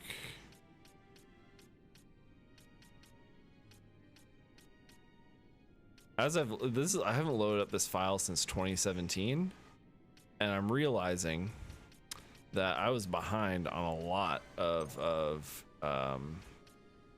stuff. Bamfrit, heck yeah. Platinum Dagger, sure.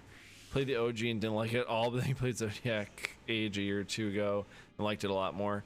I feel like that's the general vibe, is most people in the West who played this version, the original version, did not like it. But then the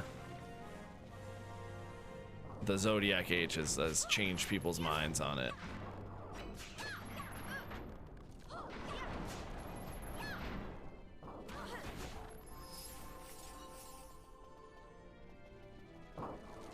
Which I think is a good thing, because I think this game is really good. It's just had some poor quality of life choices.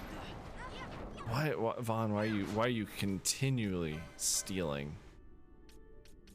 Oh, because lowest HP. Okay. We're at an 18 chain already? We get to an 18 chain. Maybe we get the 50 chain. Could we get the 50 chain?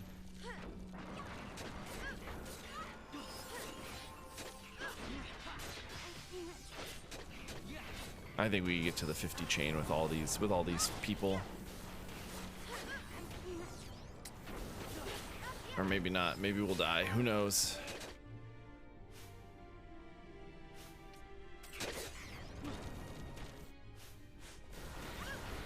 Hold on. I think we need to... Okay, we can't swap anybody out. We're like throwing out Phoenix Downs like they're candy. Okay. We are you two. We'll bring you two in. Some heavy hitting boys.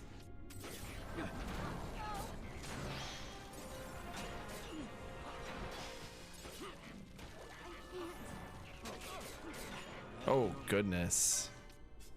Okay, maybe you're not as heavy hitting as I thought you were. Okay, maybe we need to leave. We need to leave. Please go. Please don't die. Please don't die. Please get there. It is. Okay. Okay. I think she's. Oh man, we're. Hold on. I need to. Whoever has revive needs to start using that instead of these Phoenix Downs.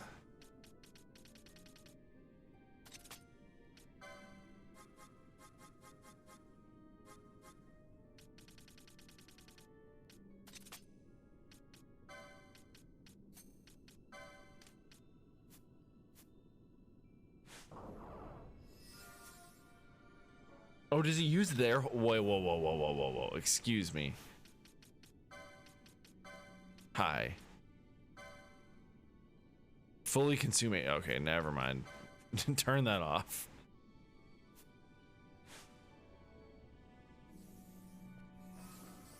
Why isn't? Oh, because Pinello has no MP. Which makes sense as to why things weren't working earlier.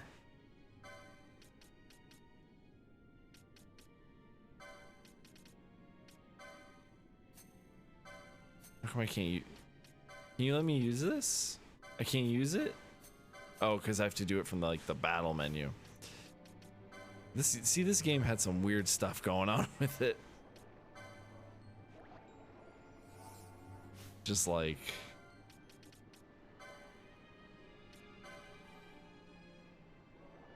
just weird. Okay.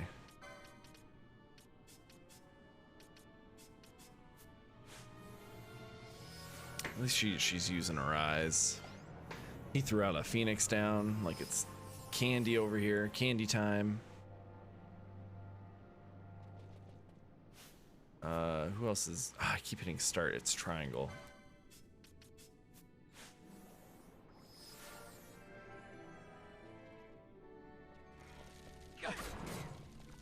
Oh my, 2 hits? You took 2 hits.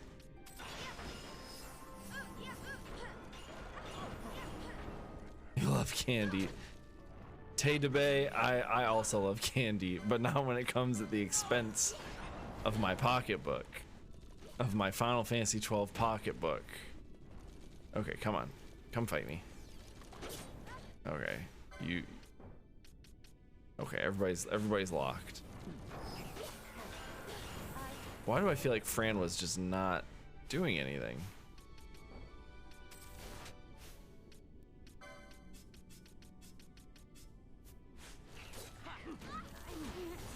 Yeah, let's get Pinello out of there. She's not doing much.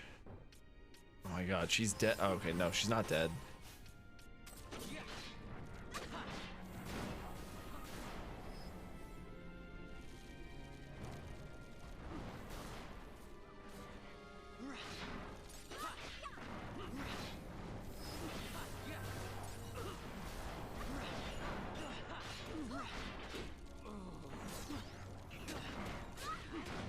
Pinello has like no HP. Okay, please, no, that's the wrong way.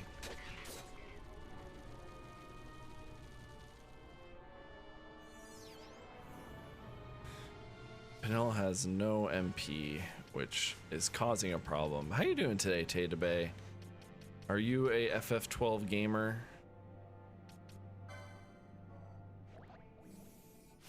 Please give us your experience with this very interesting entry in the Final Fantasy franchise. Do we have anything? Do we have like an elixir? No, we don't have anything. And I don't really want to go back to the I want to go back to the crystal, because I think we'll lose our chain.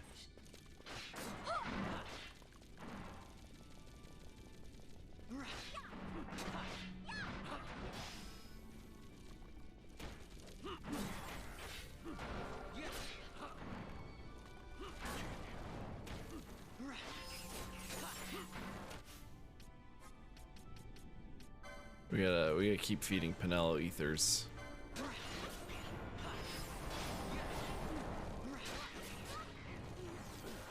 No, Pinello, you're fine. You're fine.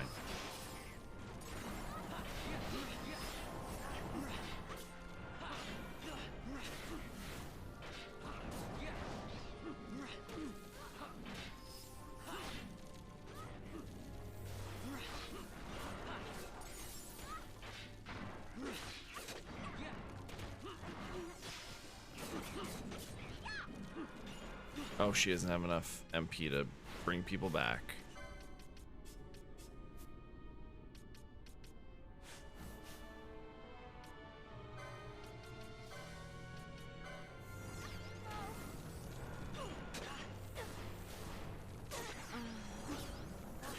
Oh my god, these people are the worst. Come on, come on, come on, get out of there, get out of there. Oh. I feel like we're a little under leveled here, if you catch my drift. Oh man. What are Ash's gambits looking like, and why are they bad?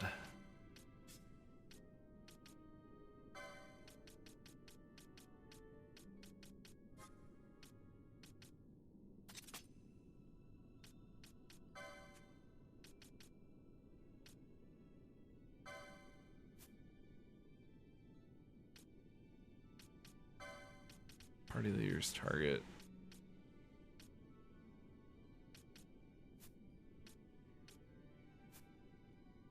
All right.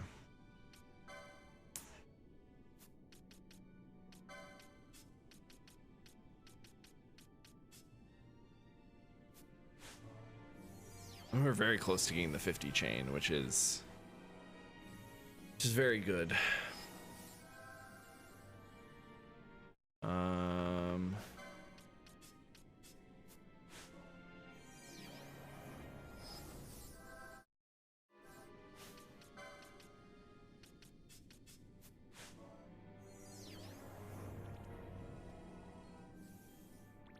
Oh, Fran, please, Fran. Why are you doing this to yourself? There you go. You have it on Switch, but I think you played it on the original PS2. Interesting. I played it for a little bit on the. I mean, I beat it on the original PS2 back in the day. I wonder if this party could like do fairly well. Yeah, I played it on the original PS2 back in the day, and come on, come on, come back, come. Hey, fight me. And I also beat the Zodiac Age version, which is the one we're playing right now. Okay. Okay, you all killed me. Thank you.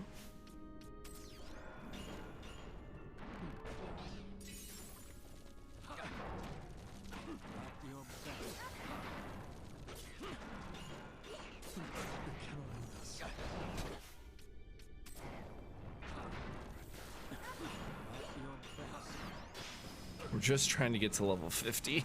I heard this was a good leveling spot. After this, we'll go back and like buy some supplies. You can go away. How about you come back? Maybe heal some people. I don't know.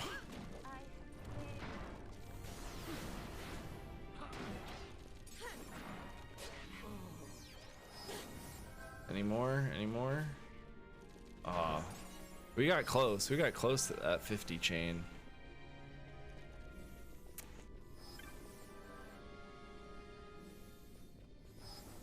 All right. Oh, seriously? All right. Oh, okay, okay, okay, okay. Hi, hi. Where? Any more? Any more? Oh, I wonder if it's because they're all the like same enemy.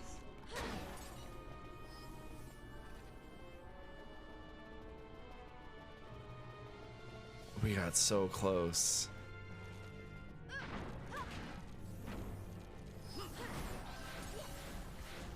Any more? Here's 43. Oh, that's 42.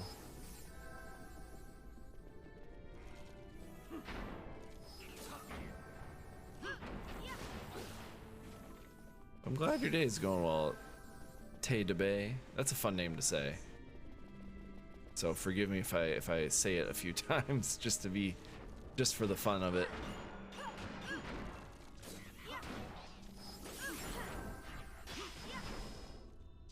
How much longer, Leona, if you're still here, how much longer does your St. Jude fundraiser have?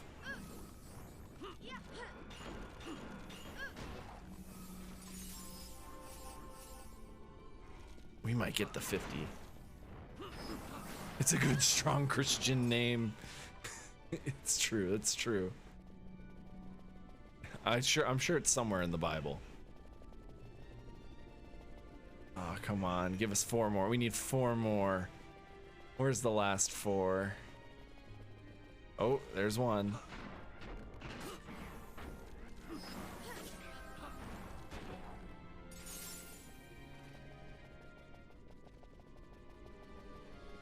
Come on, where are you? I mean, I wouldn't be surprised if we didn't get. Oh, it ended on Monday. Okay. See, I haven't been keeping up with as many people on Twitch as I would hope to. But I hope it went well. How did you reach your fundraising goals? I know it was like a stream team thing, but I was already taking part in the Planned Parenthood thing, and so I was just like, didn't want to be a part of too many fundraisers at one time. Oh, come on, we can get this last one. Where is it? It's here somewhere. One more. Where are ya? Ooh, that's a nice. This is a good amount. That's a nice, good amount. I'm happy for you. Come on, where are you? Where are you? Just one, just one. Are you telling me we didn't chain off the first one? Which we probably didn't. Oh man, that's a bummer. We'll be back here though. We'll be back. Where's the little fucker exactly? I think we probably just didn't chain off of like one of them. Which is a bummer, but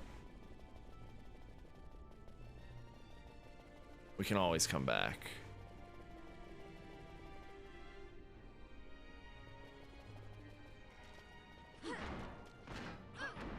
Here he is.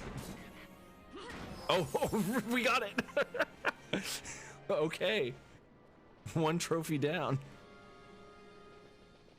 Heck yeah. I think it's because it was the same enemy type.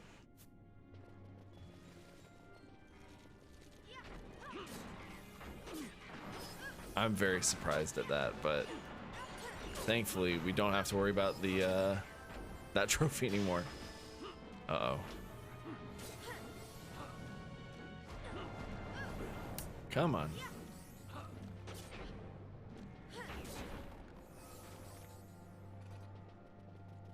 All right, well, how much gil do we have? Okay, got a fair bit.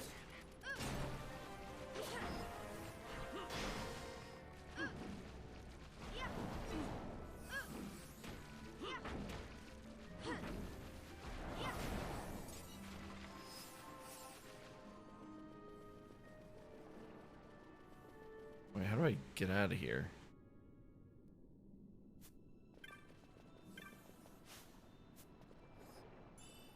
Ooh, an elixir. Okay. I think we get out of here.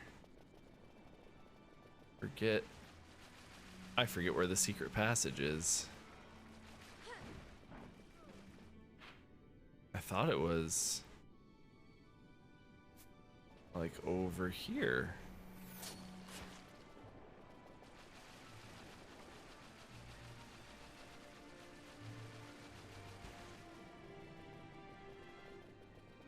Oh, there it is. Okay, there we go. There we go.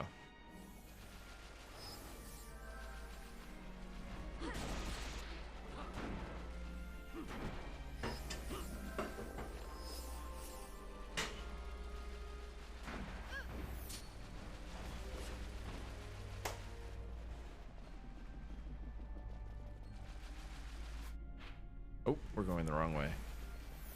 We need to go to that teleport crystal.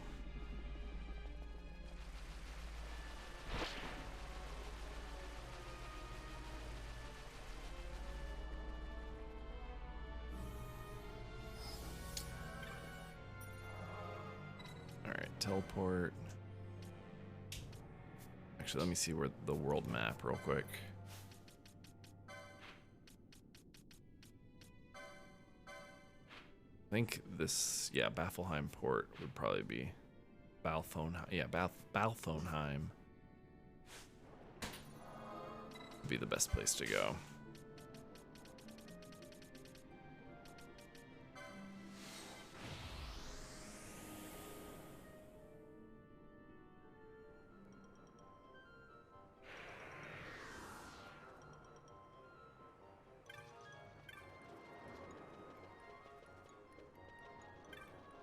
little vendor over here.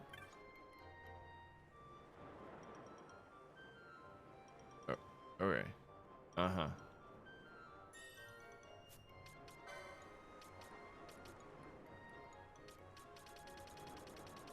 I don't remember what any of these were. We're just gonna,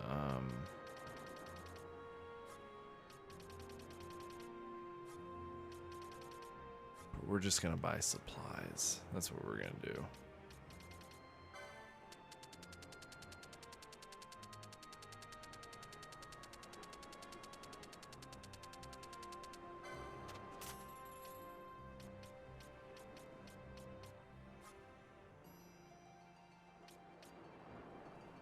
Capture HP critical foes to obtain loot. Sure. Ooh, we can buy some more teleport stones, which we will definitely need.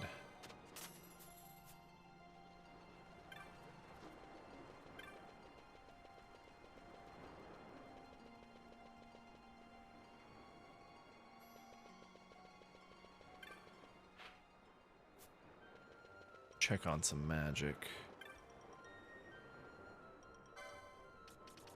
Alright, know all of that. It's probably just the licenses that we are missing, to be honest.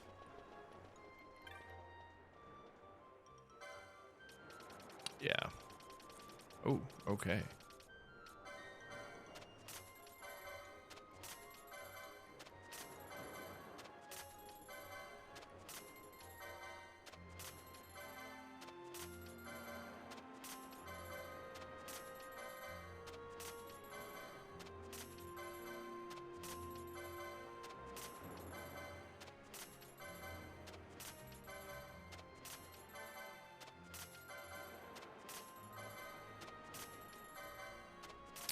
Final Fantasy 12, yeah, it's a good game.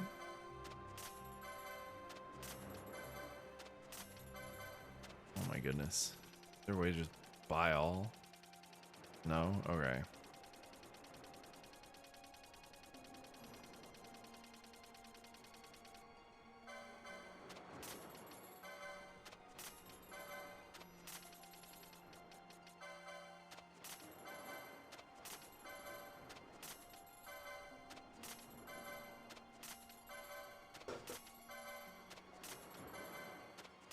Got kind of a beat to it.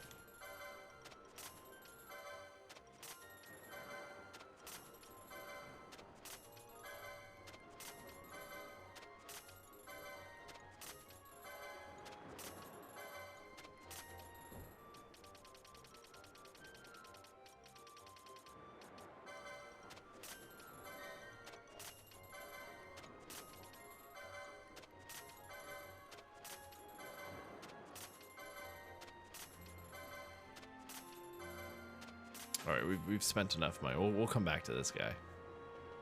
How about you? What do you have?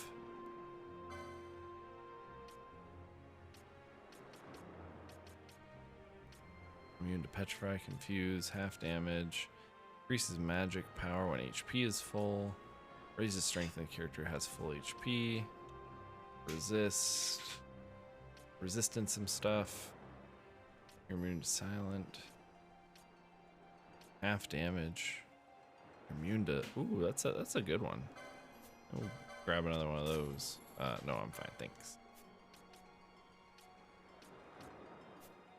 Okay.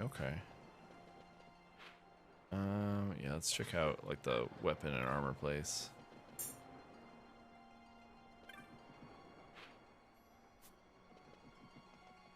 Excuse me.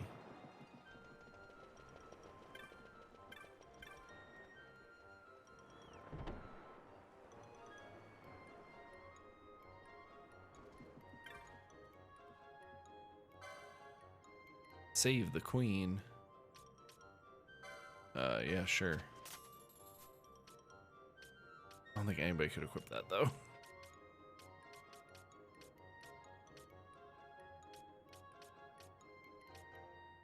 Ooh, okay. Penelo could equip that. It'd be good for her.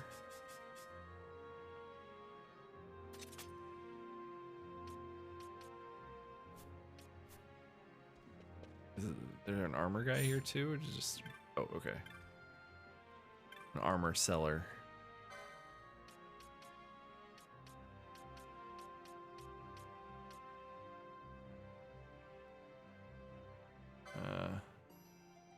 See if there's anything else. All right, no.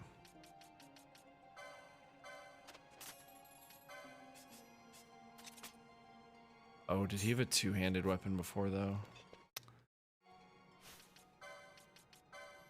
He did. Well, that was kind of a waste of money. I guess we could give it to Vaughn.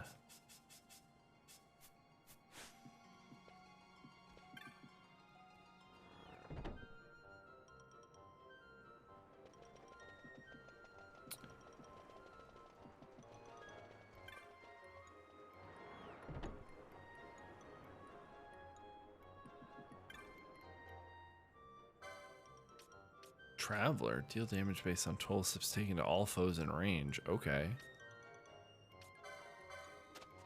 Soul Ear, consume HP to deal damage to one foe. Cool. Are we looking on? Oh wait, we don't have a ton of LP. That's fine. That's fine. That's fine.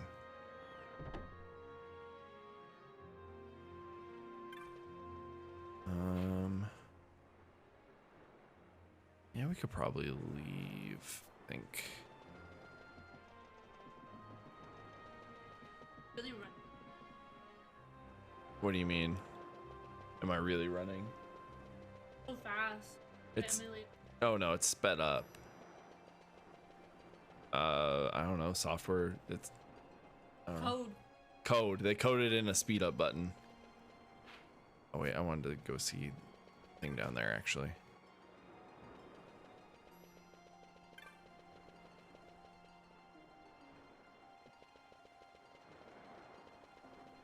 Danganronpa? Yes, I have played Danganronpa. Yes, it's a good visual novel. I don't know. Oh, the fans are crazy. They come into like Twitch streams and like spoil shit. It's sort of like how Undertale fans are pretty crazy back in the day. Where it's like they want you to play it like a certain like right way. They're unwell.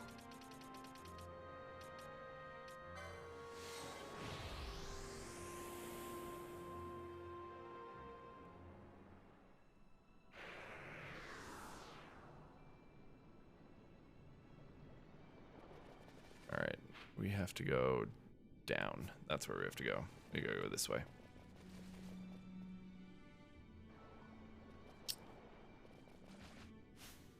Alright, the party's kind of all over the place with levels. Oh. Let's do that, see how that works out. No, run away. Why would I want the camera to lock on to an enemy if I'm trying to run away from it?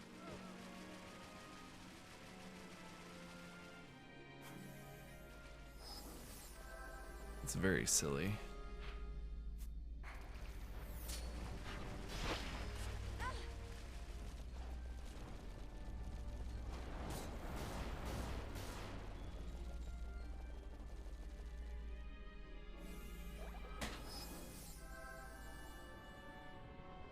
Does no one have Isuna? How do you not have Isuna? Okay.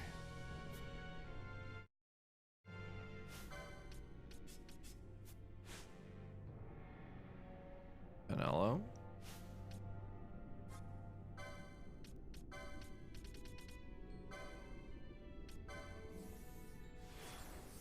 Oh, I guess disease just doesn't go away.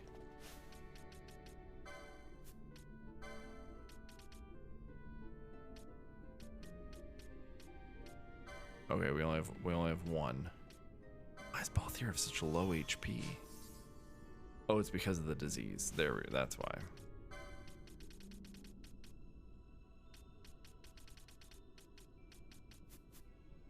Well.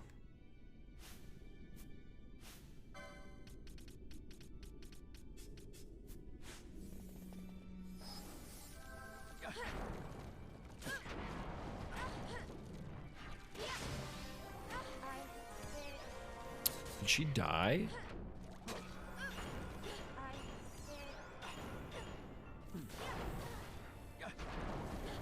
Oh my god, she's gonna eat through her.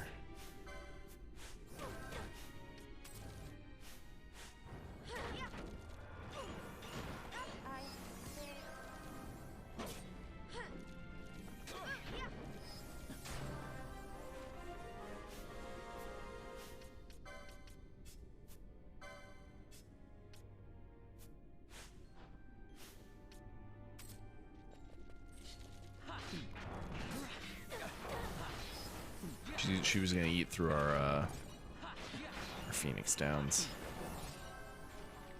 Can't have that.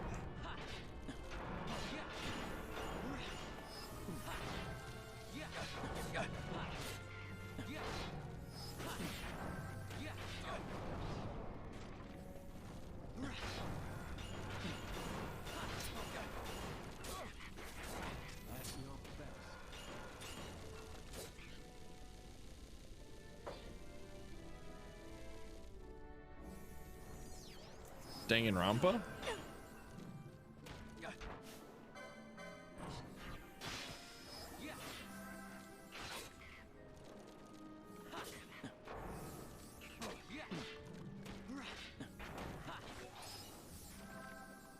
Hold on, we're gonna head back and clear Fran up.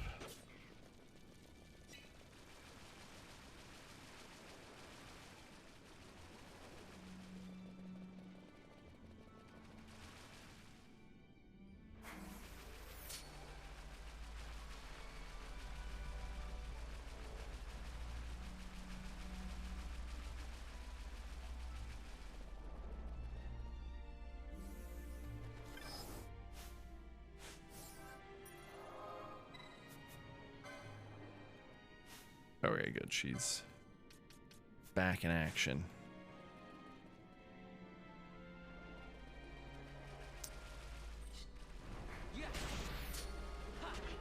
I just don't understand what the thought was. It's like, no, I want to run away. I don't want to look at the enemy that's killing me.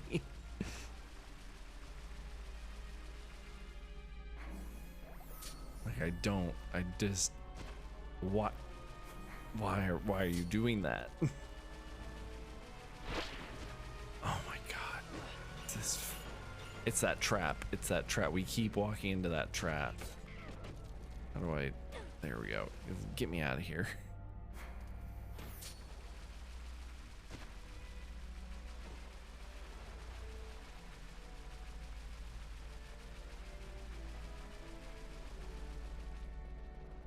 Alright, we need to be wary of it.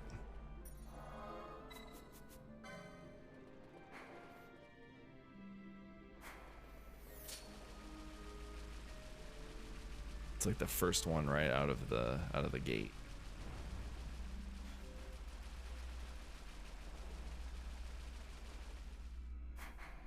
Okay.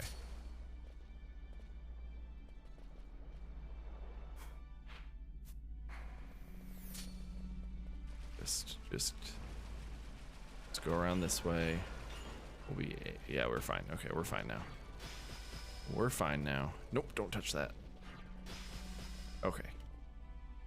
Now, everyone, just, you know, heal each other.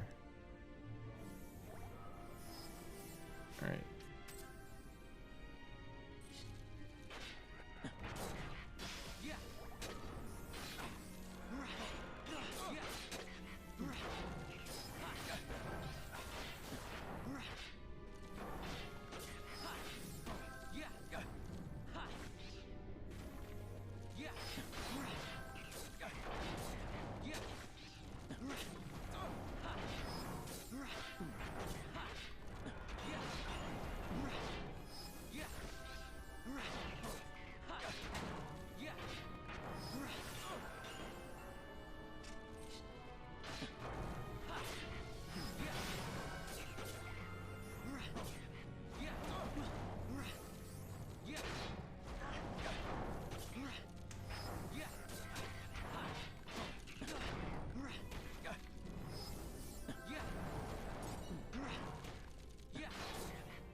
keep it going. The game plays itself. It's very, very beautiful, very nice.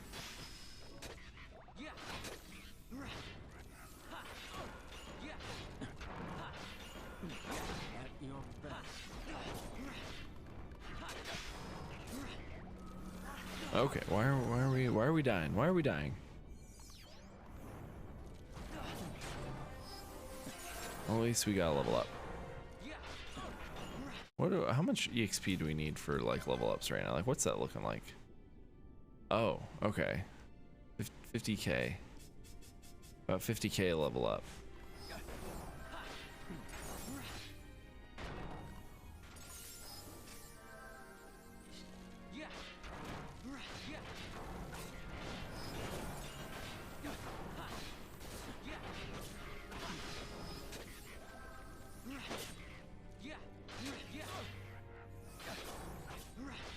$50k per level up. That's about, I don't know. We'll just keep fighting these. This is a very nice self-contained area. We can get out pretty well, pretty fast. We get like 1.5k per death or per enemy. So I wish we were getting more LP though. Well, I like whistled me speaking like whistled my teeth.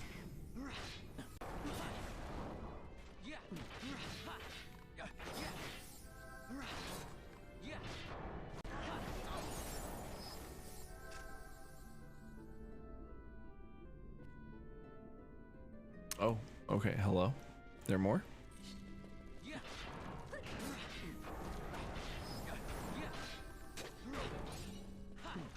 Yeah, how are we at like 20? There's much more. There's many more of them. We know this for a fact.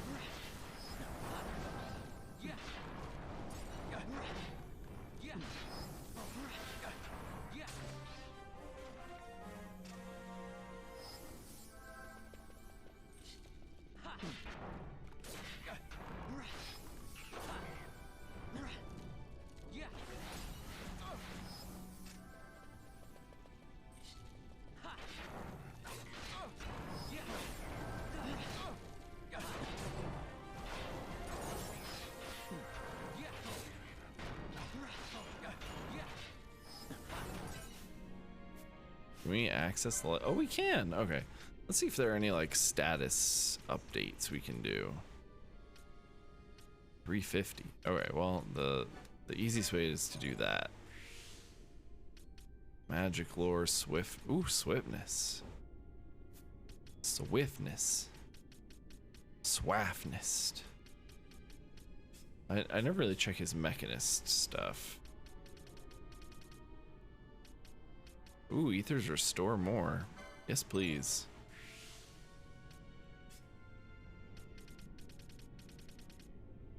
We got a 52. What can we give you with 52? Gain MP after taking damage. Yes, we like that. Get that MP.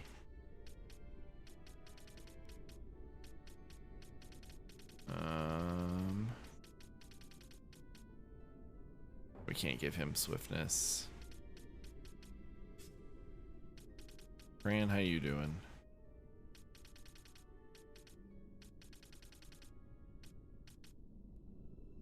Ooh, they're like 4 away from getting a big HP boost, so we'll leave that alone. Unless we can get one here. Unless we can find it here.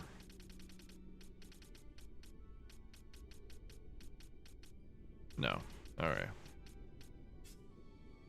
Bash. Oh, you learning white magic is yes please.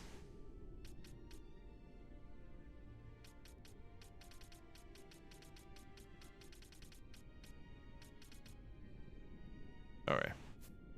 Oh no. I keep thinking like, oh, that's everybody, but it's not.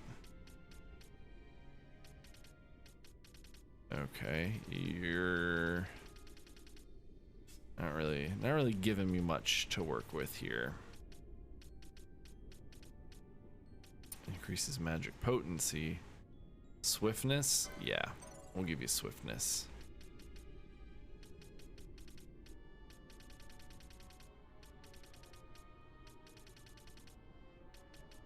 Alright.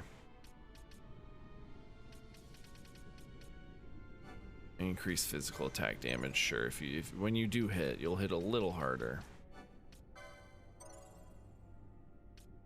Ooh, Soul Eater. That was a good one. Once we get all these like filled out, then we'll like look up what the broken like gambits are.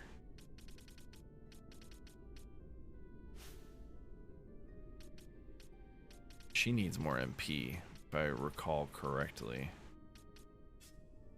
If that's possible.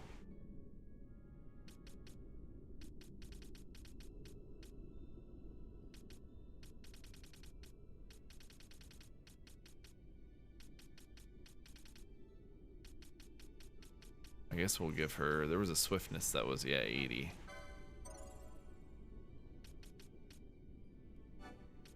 Take Sloga, I guess. Oh, we could have given her some heavy armor. That would have been cool.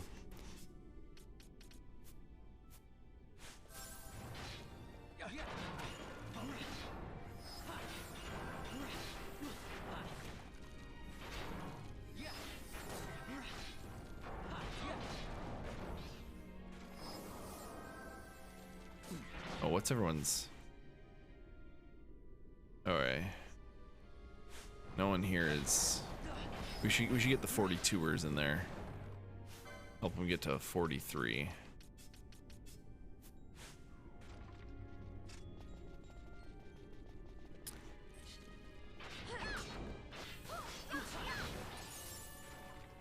Penella, what?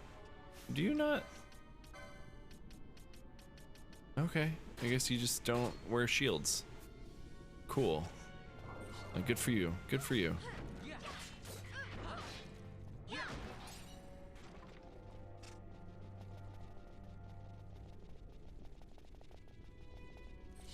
Oh, here's more of them that we missed. How did she die?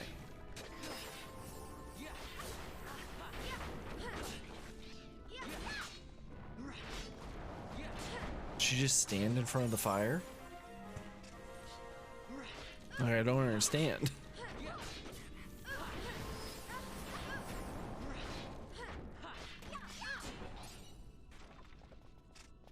Anybody else? Anyone? Oh, here you go. Everyone's 43 except Fran. Okay.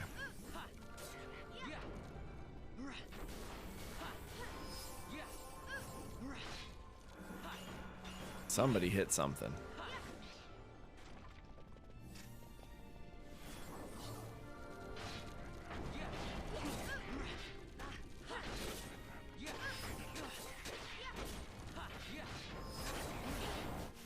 Does Penelo have like really good? No. She just got Sloga, which like would help. Would help. Oh, they all have reflect.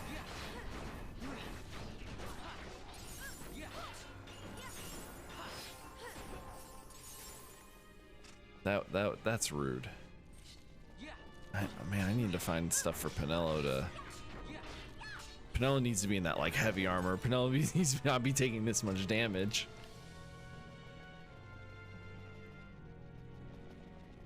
Like, please.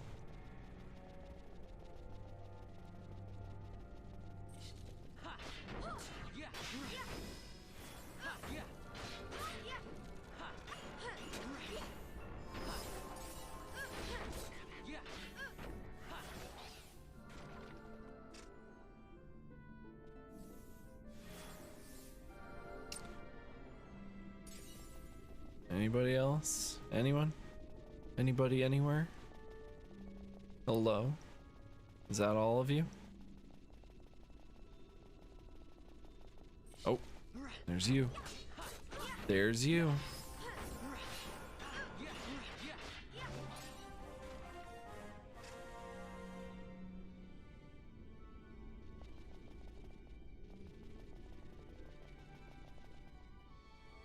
we'll head back to the nope, not that way. We're gonna head back to the crystal, maybe, if we can. There it is. Oh, disease. Okay. You're okay. Everybody good? Everybody fine? Stop. Fleeing in this game is not good. Not good at all. Turn, turn. There we go, baby.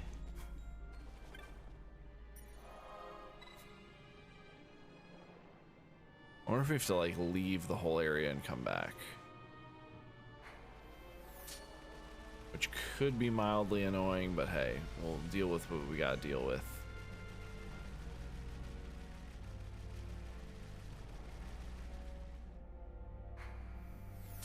Alright. Hug the corner so we don't touch the trap. It's okay if we get hit a little bit.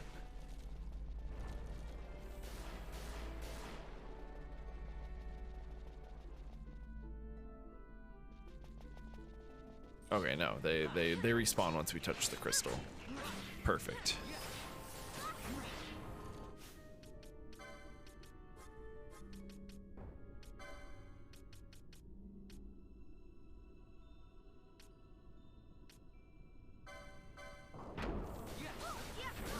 Immune to poach.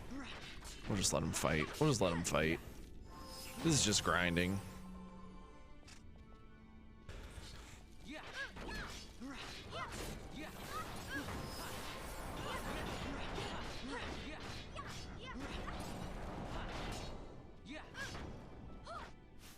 Oh, Fran is still level 42. I thought she leveled up. She's close. Oh, it was Van who leveled up, or Vaughn. Vaughn got to 44.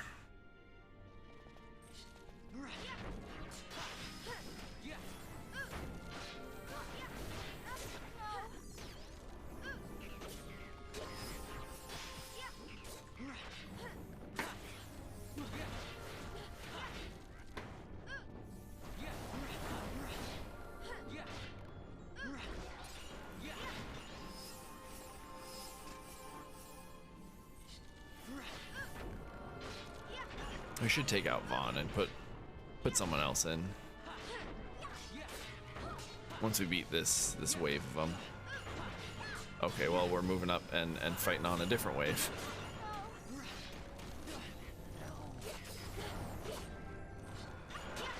Oh, okay. No, Fran needs this. Yeah, they'll all stay in. Once Fran gets back up, we'll. Oh, we can't. Oh man.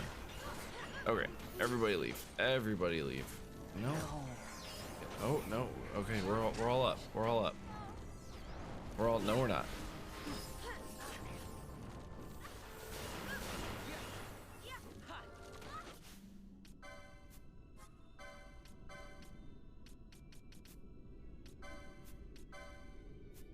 I like how she knows the weakest cure spell and the like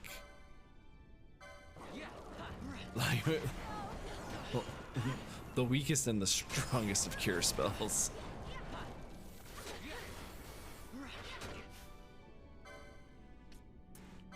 All right, we need you to attack that one.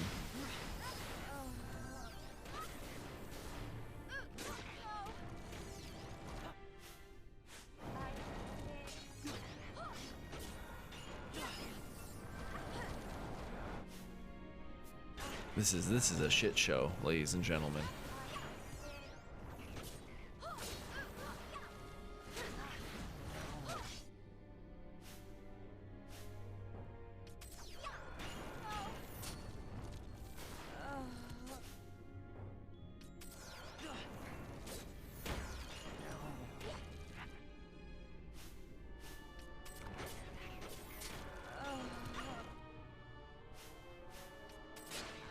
Okay, new party.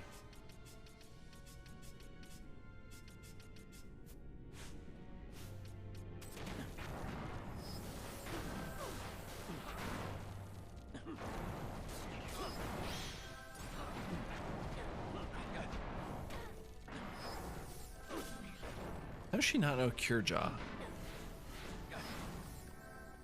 Okay.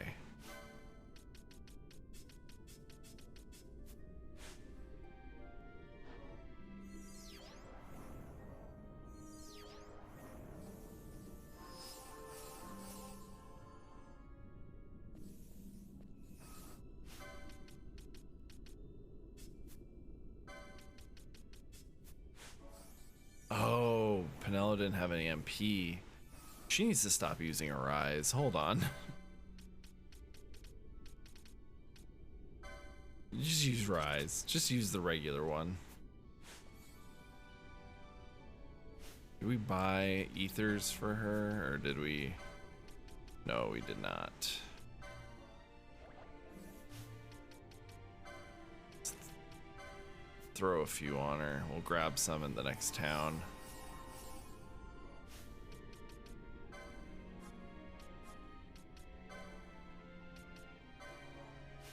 I think a rise is what's taking away all of her MP.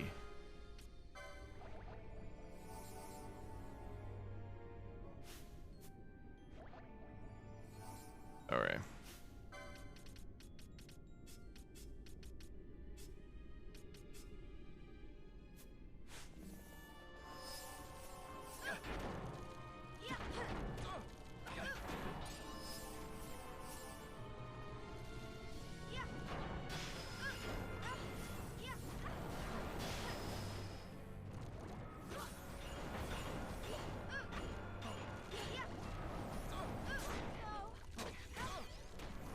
Wow, they do not have, like, they have zero synergy as a team. Oh my god. Like, Balthier's just standing there. Why? Okay, yeah, because you're going through all this. You need to fight. You need to be the one swinging.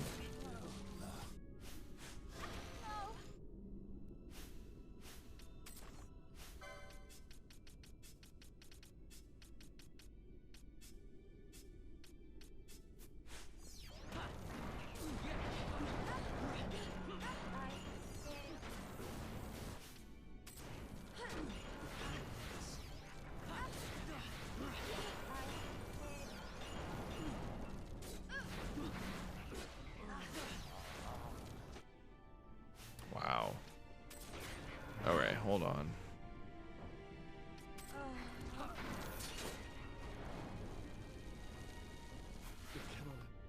Oh my god.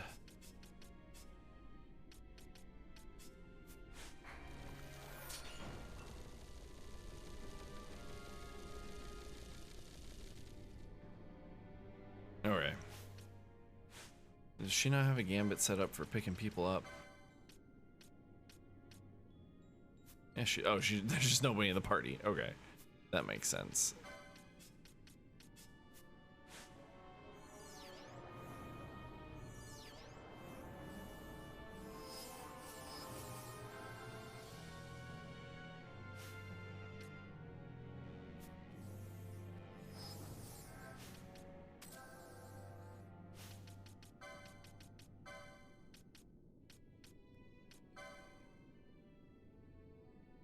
Do less than 70, so you get a chance to fight.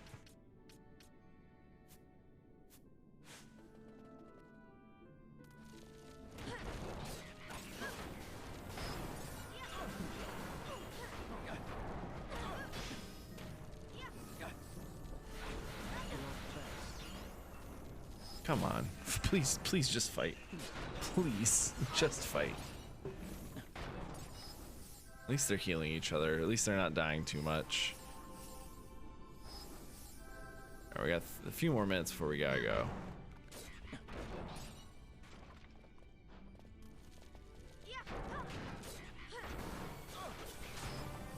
Well, at least Fran leveled up. At least she did the level up.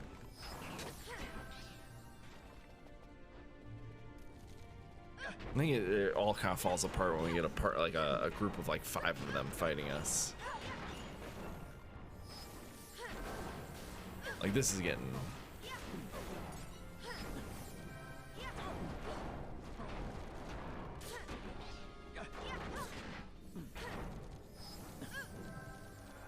Even 2 is kind of a bit much for this party. Okay.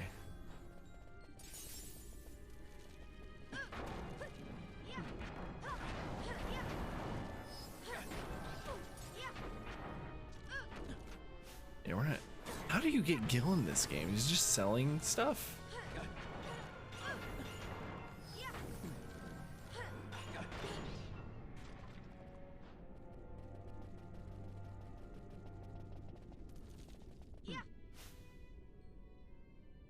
Well, these 3 need to level up as it is.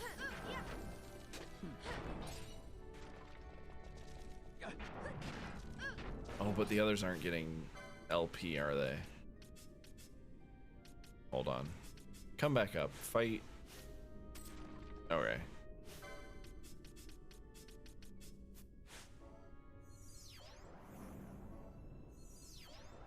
You gonna cure anybody? Okay.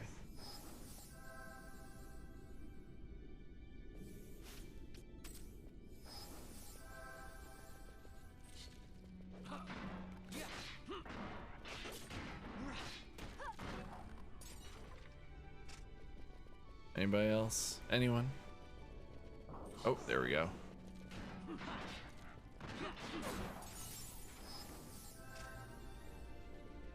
think there should be more down this way, right? Like some pop up? Yeah.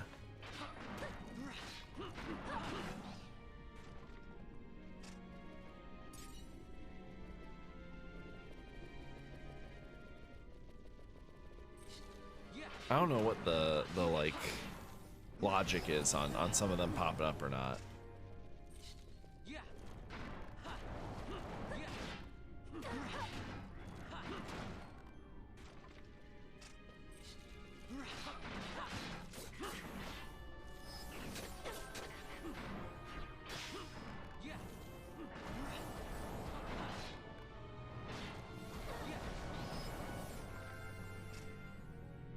What can we pull up the the bestiary? This is, I forget what this is called. What is this place called?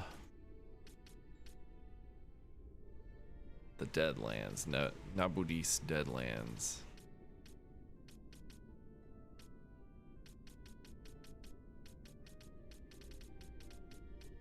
There we go. What are these?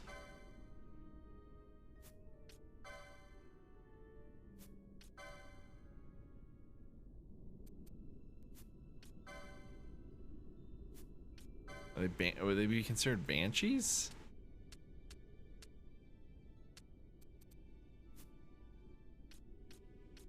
I feel like I've beaten more than 4 of them.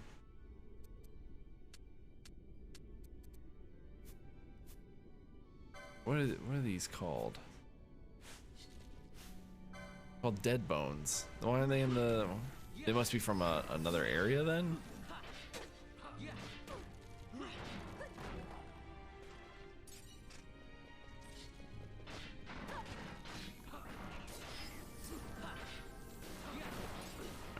We're gonna head back to the save point and then raid out.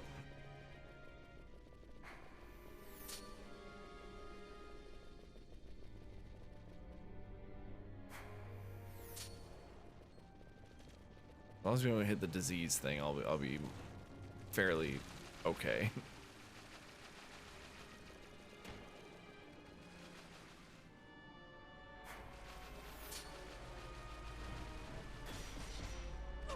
Okay. We're fleeing. Oh, you're fucking confused.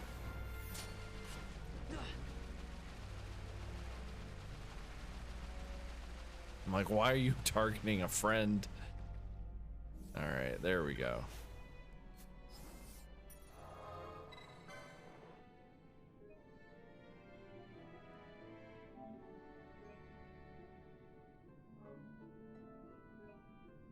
All right, everybody. It was real. It was fun. We'll be back on Monday with some more Final Fantasy 12. Hopefully we can get to level 50 pretty quick here. But we're gonna raid Jinrei. They are wrapping up Final Fantasy VI right now, and they've had some difficulty doing it. So hopefully you come with me on the raid. If not, aw, thanks, John. I didn't even realize you were here. Thanks for being here, and we're gonna raid into